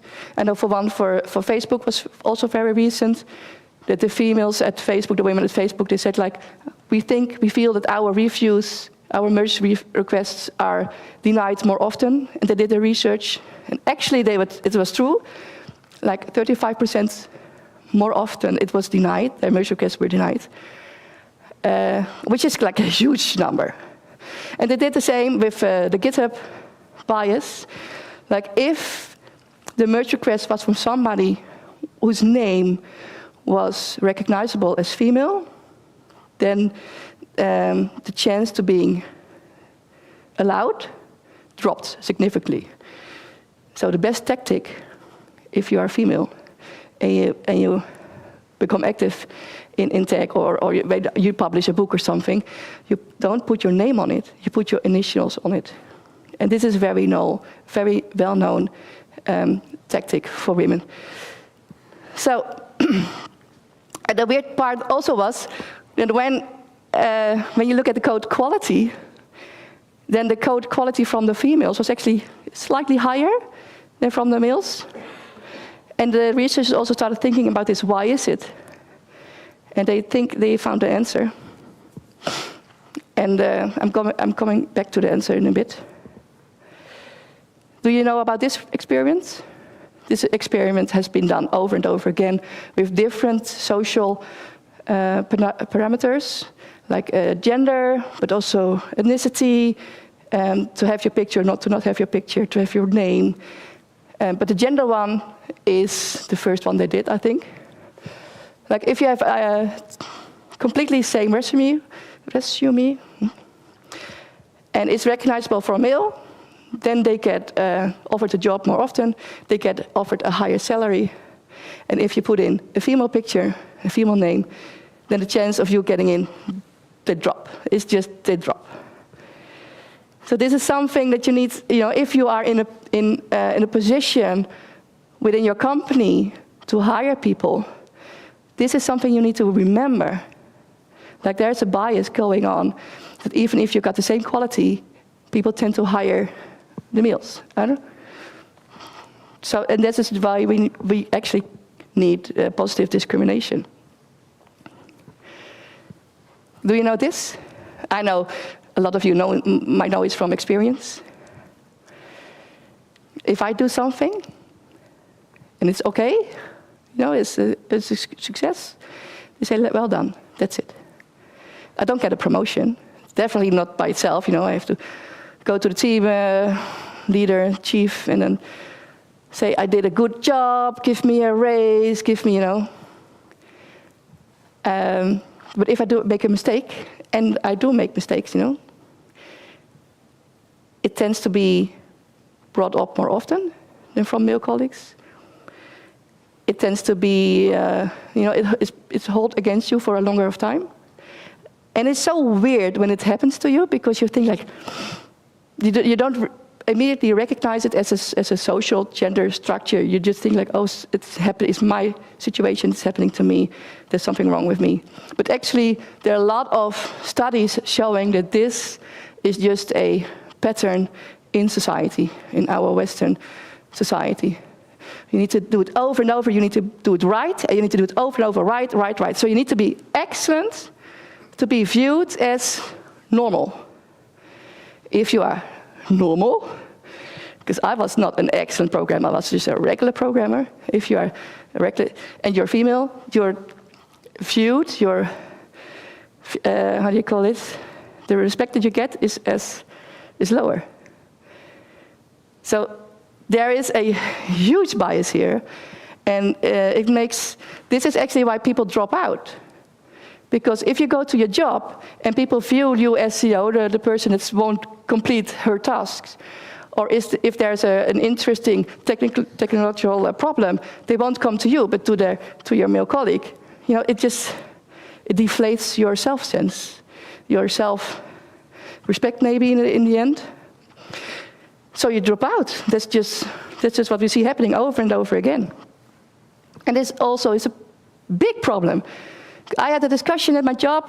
We had a new delivery manager, and we were in a team meeting. Like we had 50 people showing up for this team meeting.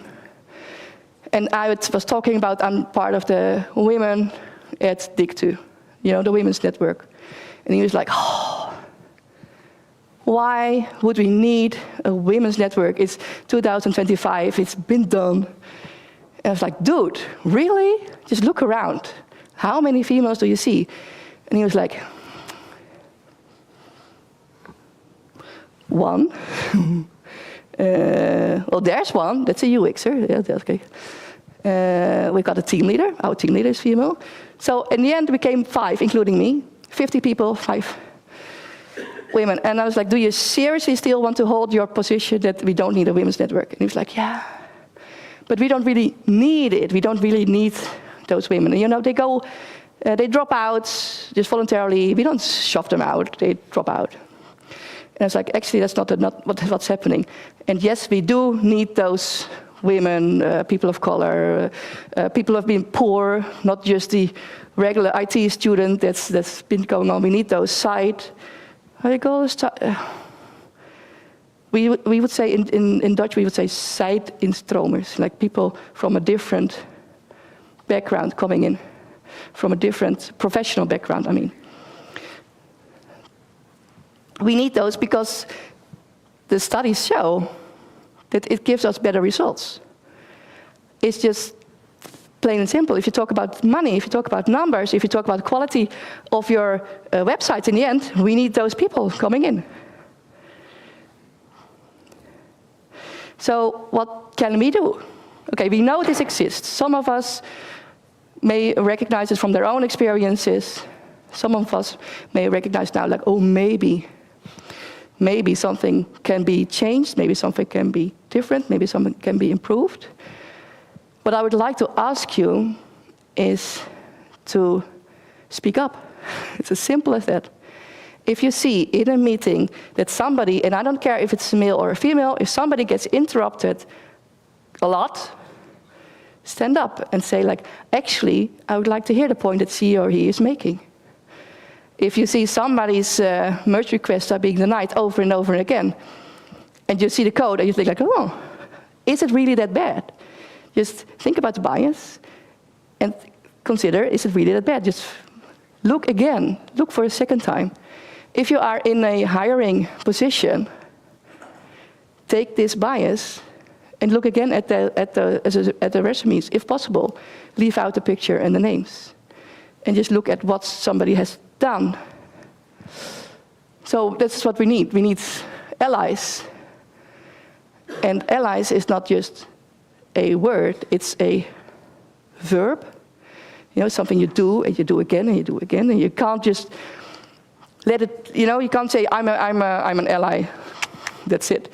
It actually takes work because you've got to actively remember, right, there's a bias. There's something, maybe I don't see the whole picture. And this is for females the case, but for a lot of people, somebody can have problems at home and just have a shit time, and they don't speak up anymore. And you need to recognize it, you need to notice it, and you need to just speak up. And ask people, are you okay? Like, how are you doing today? Are you okay? Change the culture, not the people. Did anybody go to DrupalCon Barcelona last year? Because I got to go. And to my surprise, I got an award. I got the Women in Drupal award.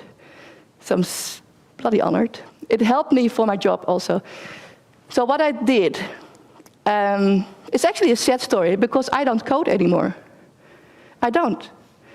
I shifted to a more female-appropriate tasks like communication, product management, event organizing, communication, stuff like that. And instantly I noticed a different approach from my colleagues, some of my colleagues, because I've also got type guys like these who were nice and who were like inviting, but then there's this handful of people that are just blatantly going on like, what are you doing here? And those people shifted when I took up different tasks. And this is not for my work at Dictu, this is for my work at Drupal, because I'm doing the network of Drupal associations, local associations in Europe. I'm doing a lot of, you don't care, I'm doing a lot of stuff.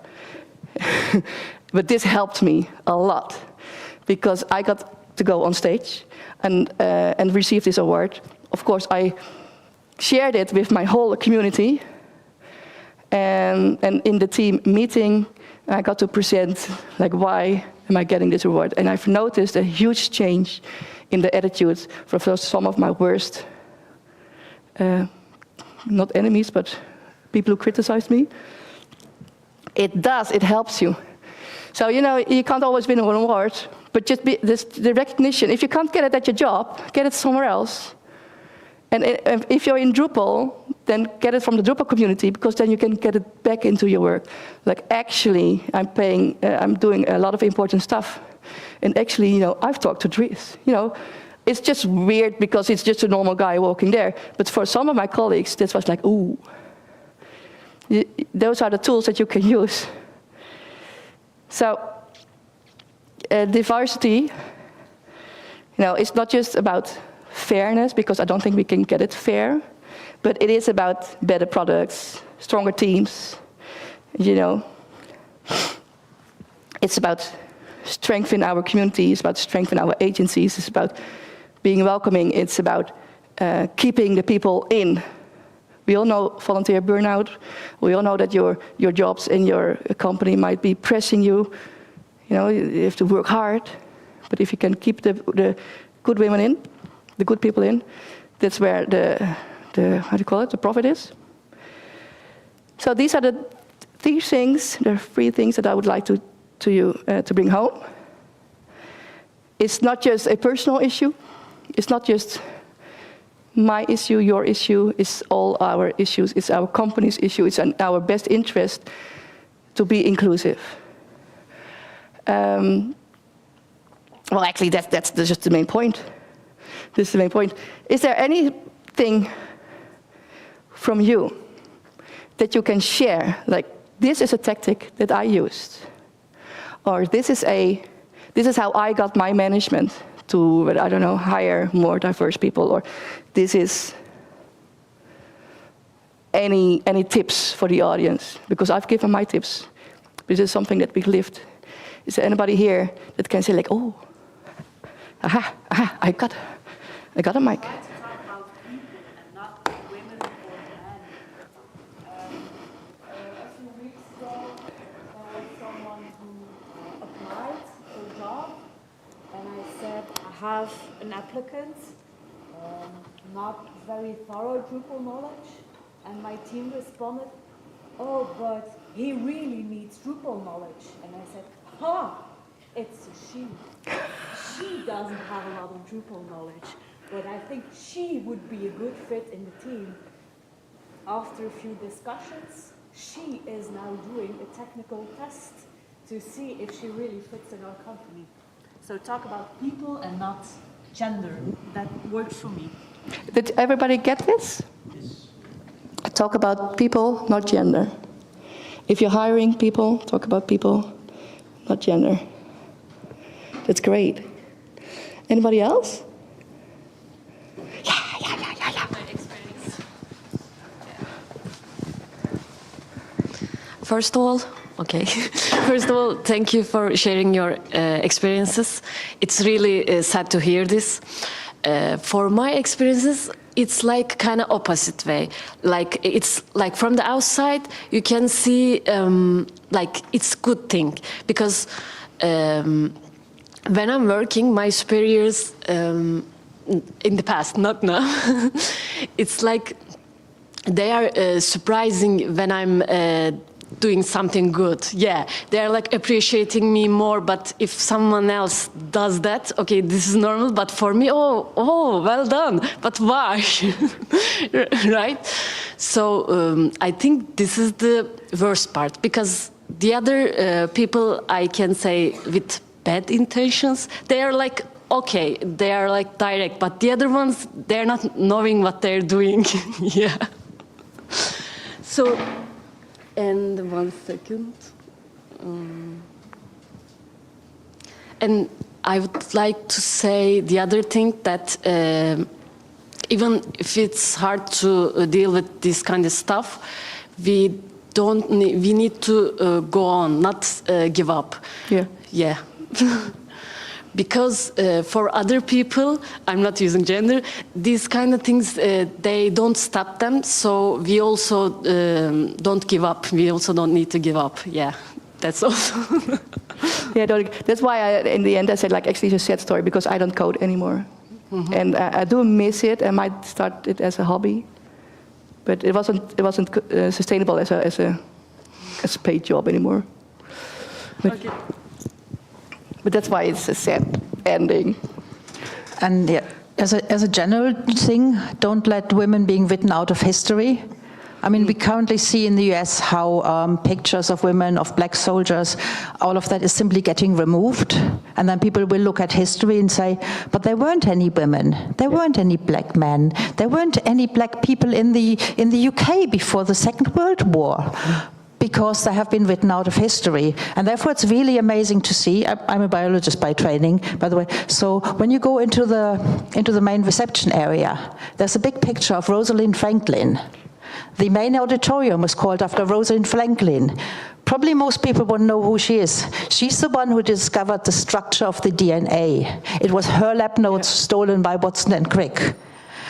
She didn't get a Nobel Prize because then she died at some point.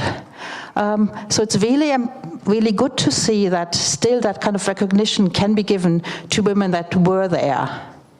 So if you're in a position of naming servers, for example, name them after women, stuff like that. Cool, that's a very nice idea. Name them after women. Anyone else I can give the mic to? Like share your 2 cents, how it's called? No. Maybe any thoughts from men? No. Maybe any thoughts from men? Any comments? Any thoughts? Yeah, let's. What they are thinking about this? Like, do you feel like this is something that you can take with you to your job, or do you feel like this is not about me, or do you feel like, oh, I recognize this, or are you aware of this? Were you aware of this? Are you here because you like the topic, or are you here because the other topic sucks? I don't know. Come on. No, I don't see any hesitation. No? No? Yeah, thank you very much.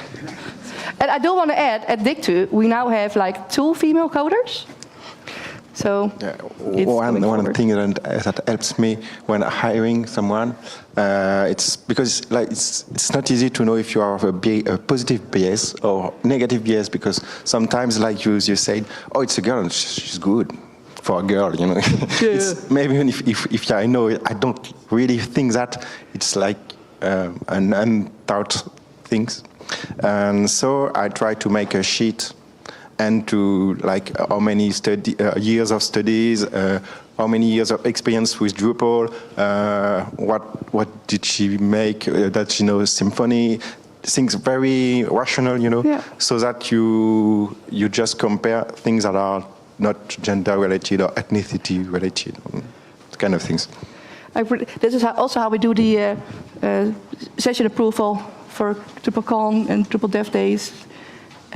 Just with sheets, and then you can give points to the different subjects.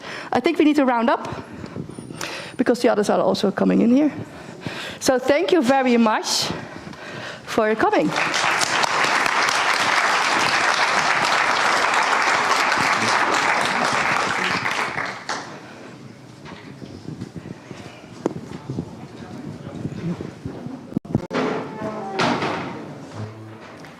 Nice.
Dank u wel.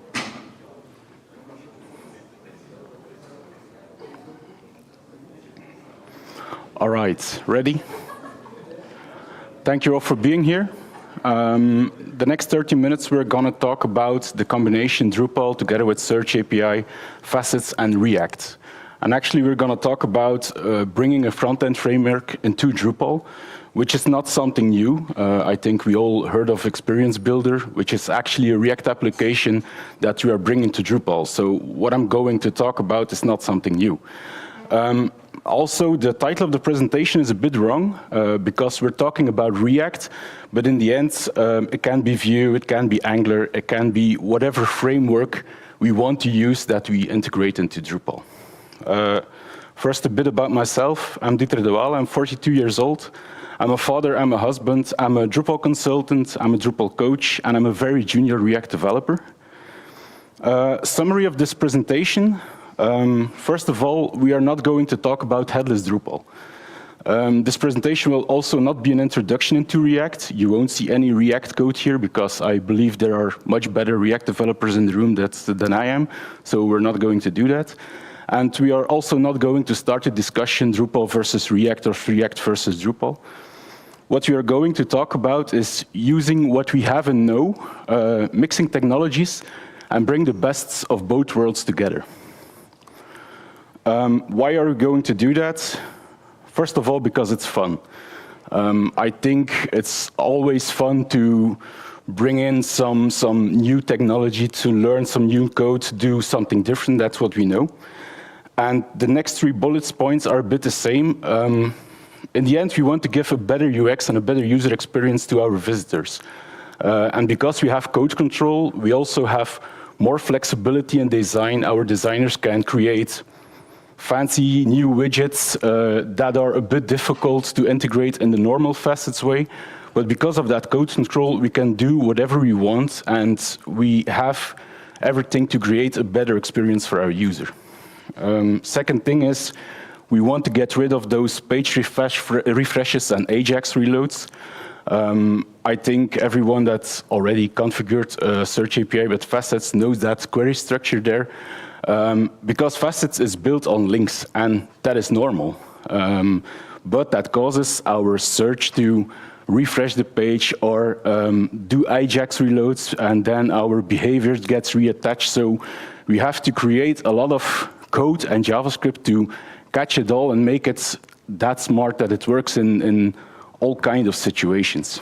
And the last thing, and I think we have to thank the maintainers of Facets to create such a great module and to do what they have done, all that hours they have spent on that.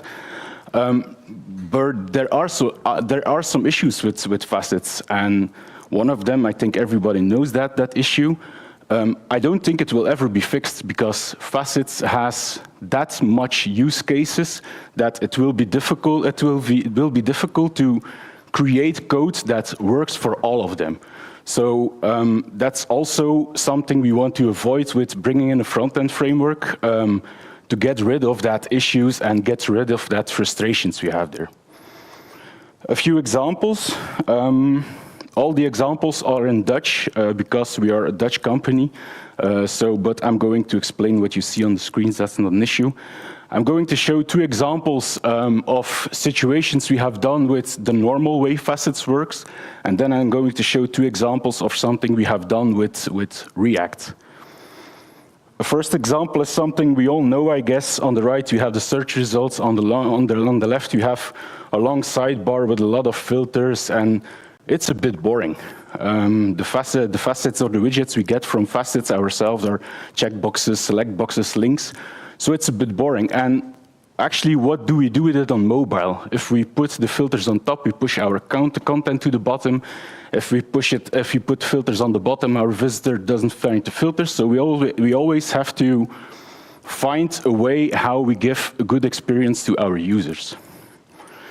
A second thing is, and this is actually fixed in Facets 3, most of the presentation is still based on Facets 2.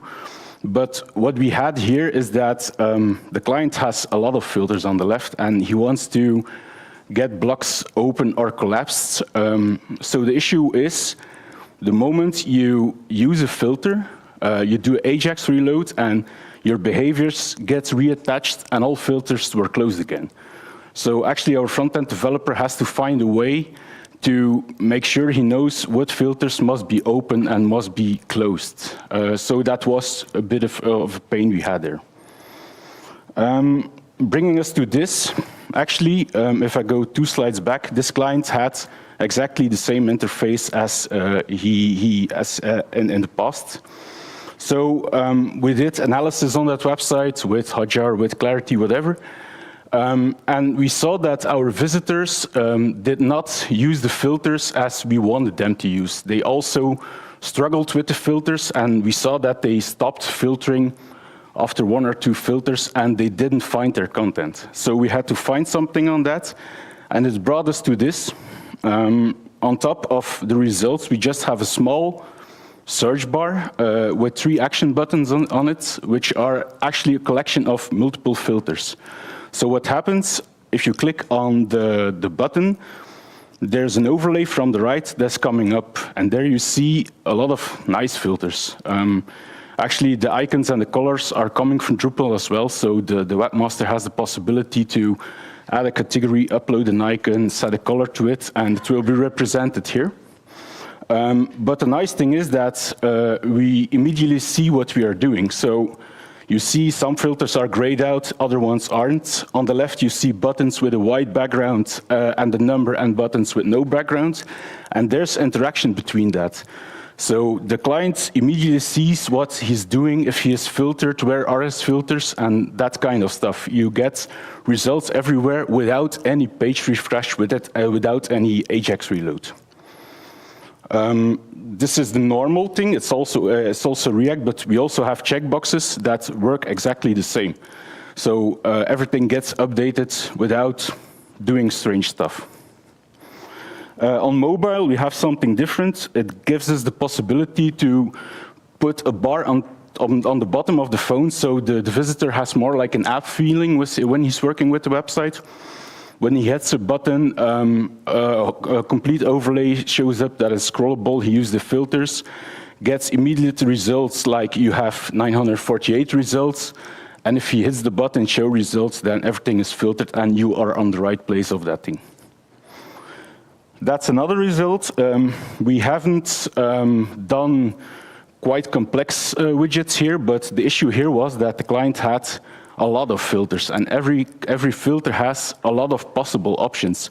So we also know that the visitor for this client would use the filters to find the right products, because the products is so diverse, and he really uses that filter. So our goal was to create a very catchy and snappy interface, so the visitor can use the filters perfectly.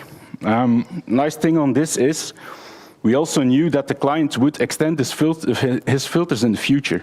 So what we didn't want to do is, every time we add a filter, we had to go into the React, add an extra filter and stuff.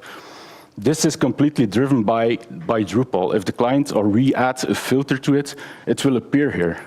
So we divided the filters in multiple parts. There are dependent filters completely based on facets here. If you choose a product family, another filter will appear. So the logic is not that complex here, but it's just snappy to find the right product. I can hear and see you thinking, I can do this in Drupal, and you're right. I think 2 years ago, I would do that in Drupal as well. But I'm also sure that you will spend a lot of time creating codes, PHP or JavaScript, to catch all different situations, to interact with all the things you see on the page. So yes, you can do this in Drupal, but I think in the end it will be more expensive to do it in Drupal than you do it in a framework where you have total control of everything. How are we doing this? Everything starts with modules. And as you see, we don't use any exotic stuff. We use Search API, which has a database server, Solr or Elastic, doesn't matter. We have views. We have facets with submodule REST facets, which enables the REST module for Drupal and stuff. So nothing exotic, just some configuration. To start with configuration, I'm not going to explain this in this presentation because it doesn't belong here. But of course, you have to configure your server, you have to configure your index, you have to configure your fields to get the thing up and running. Second thing is configure the view. You need to configure a view based on your index with a REST output display. And as a format for that REST output display, you have the facet serializer. So on the right, you see the possible options for that facet serializer. You can select your accepted request formats. You have to show your facets in the output. If you don't do that, it will be difficult to filter things. And then I've put an arrow on that. You have to display page run results. The arrow is because that's not default in facets 2. I think it's not default in facets 3 as well. So you need a patch for that. In a later slide, I'll show you where you can find the patch.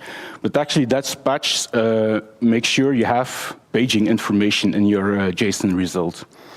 Back to the left, you have to add some fields to your JSON.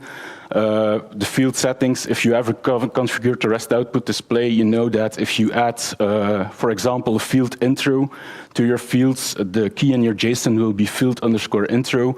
With the settings on the fields, you can make it more readable, so you have a more readable JSON. And then you have to select the paths where you can find the JSON, products.json. We have no authentication, no access here, because it's publicly for everyone. Third step in the configuration is configure your facets. Again, I'm not going to explain how I can configure facets, but what's important is that the widgets, you have to set it to an array of raw results. In JSON or in this thing, we are nothing with checkboxes or links or whatever. We need the raw results so we can do something with it. Brings us to the results. We use JSON here. So actually, your JSON result is divided in 4 parts. First of it is the search results, then the facets metadata, and then the paging information. Below you see the results. It's just the fields you have configured in your view. If you look at the field image, you see lots of HTML there, which is nice. You can use your field formatters to use responsive images, image styles, whatever, and actually your front-end designer doesn't have to worry about it. He can just implement that HTML and use the things that Drupal gives us. That's normal your search results. Second thing are the facets.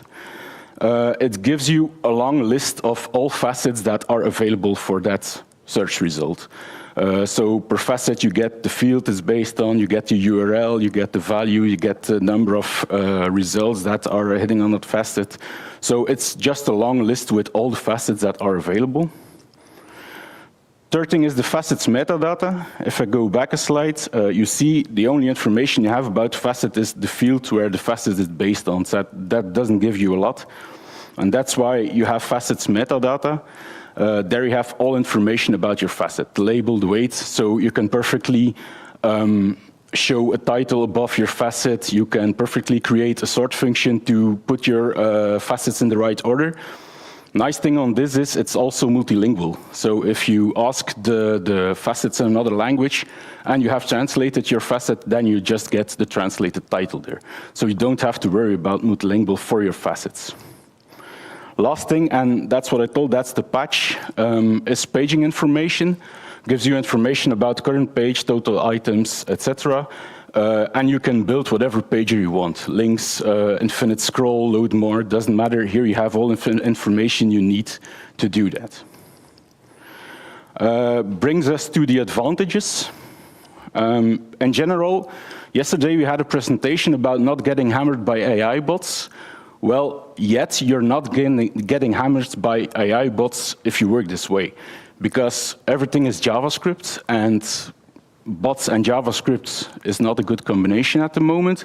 But actually, we also don't show the facet links in our source code. If you inspect a normal facet configuration, you will always find the link, and that's where the facet bots, where the search bots are getting their information to make strange combinations. So here you won't find the links, so you're not getting hammered. We are lost of the page refreshes and the Ajax reloads. Everything runs smoothly in the browser and acts whenever you click a filter or whatever. So we have a smooth interface, and in the end, a better UX and a better client experience. For the backend developer, he doesn't have to do anything else that he's done in the past. He has to configure a server, an index, fields, boosting, etc. The only thing he has to remember is that he has to put his facets on an array of raw results, and that's all. If there is a new facet, he can just create it in a different order, another label. Everything he does now can be done like this. For front-end developers, they have full control. God help us with that, but they have full control over the HTML, over the structure, over everything. So in the end, if your designer can go wild and your front-end developer can go wild, we all know we live in a better world. So we have full control, we can do whatever we want with it. Of course, we also have some disadvantages. First of all, the REST output we have from Facet is pretty complex. As you see, you have an array in an array with an object that has an array of objects. So to map this on, for example, a TypeScript object, it's pretty complex. But on the other hand, if you've done it once, you can just reuse it in other projects. So you have to do it once, and once it's the hard way, but then okay. We still have a lot of backend requests because Facets still work with links. So to get filtered results, we still have to fire a request to the backend and do something with it. So we're not rid of all the backend requests, but those are getting cached by Drupal. We can do whatever we want with it, but we still have them. Linking or sharing to a pre-filtered result set is a bit difficult. You can, of course, do it, but the front-end application runs into your Drupal, and it does not change the URL on top by default. So linking and share it to pre-filtered result is a bit difficult, but it's possible. And of course, in your team, you need someone with React or Vue skills or whatever framework, you need that person. After we have created the React application that does everything, mostly what we do is we have in a custom module folder, we have a folder like React where we do our React stuff and build the application. But we need a root diff somewhere in Drupal. So most of the front-end frameworks create an index HTML file where there is a root diff, and then the React application, the JavaScript, just puts its content into that root diff. So actually, we also need that root diff in Drupal. Can be done in paragraphs, blocks, template, whatever you want. So what you see here is the root diff, ID root, and we also pass some data to our React application, like the current language, like if you have to show the backend URL or not. Current language is handy if you have some static text in your React application, so you can translate them. And after that, we have our library. Second thing is the library. A React application or front-end framework application compiles a JavaScript file. And mostly it compiles a JavaScript file like index.blah-blah-blah.js. It's a dynamic name just to not getting cached by browsers if we do an update. And that's the same for style sheets. If you have style sheets in our React application, they are also compiled.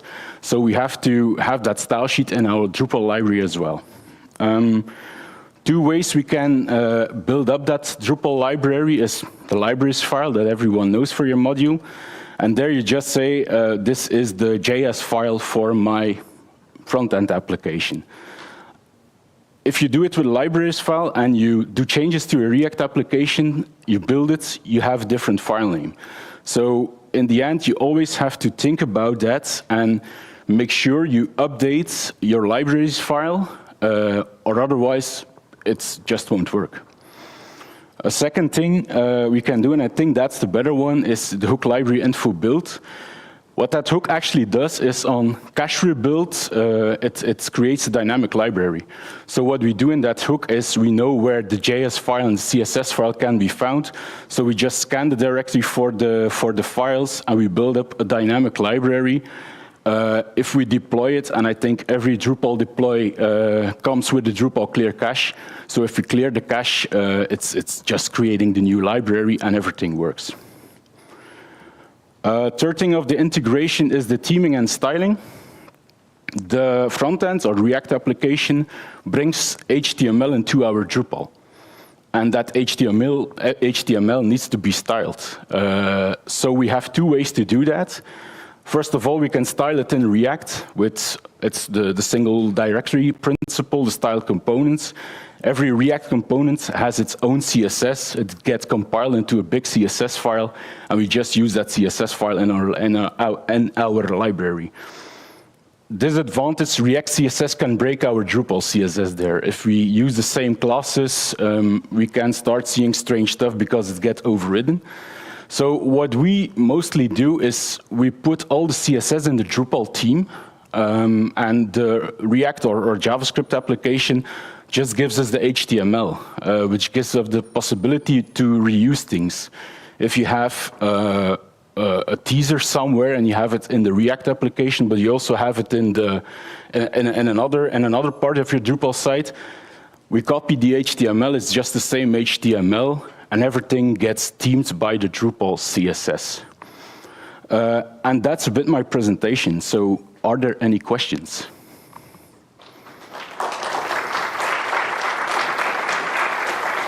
Ah ja, juist.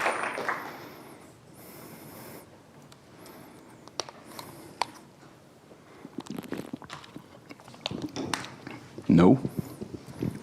Then we're done for today.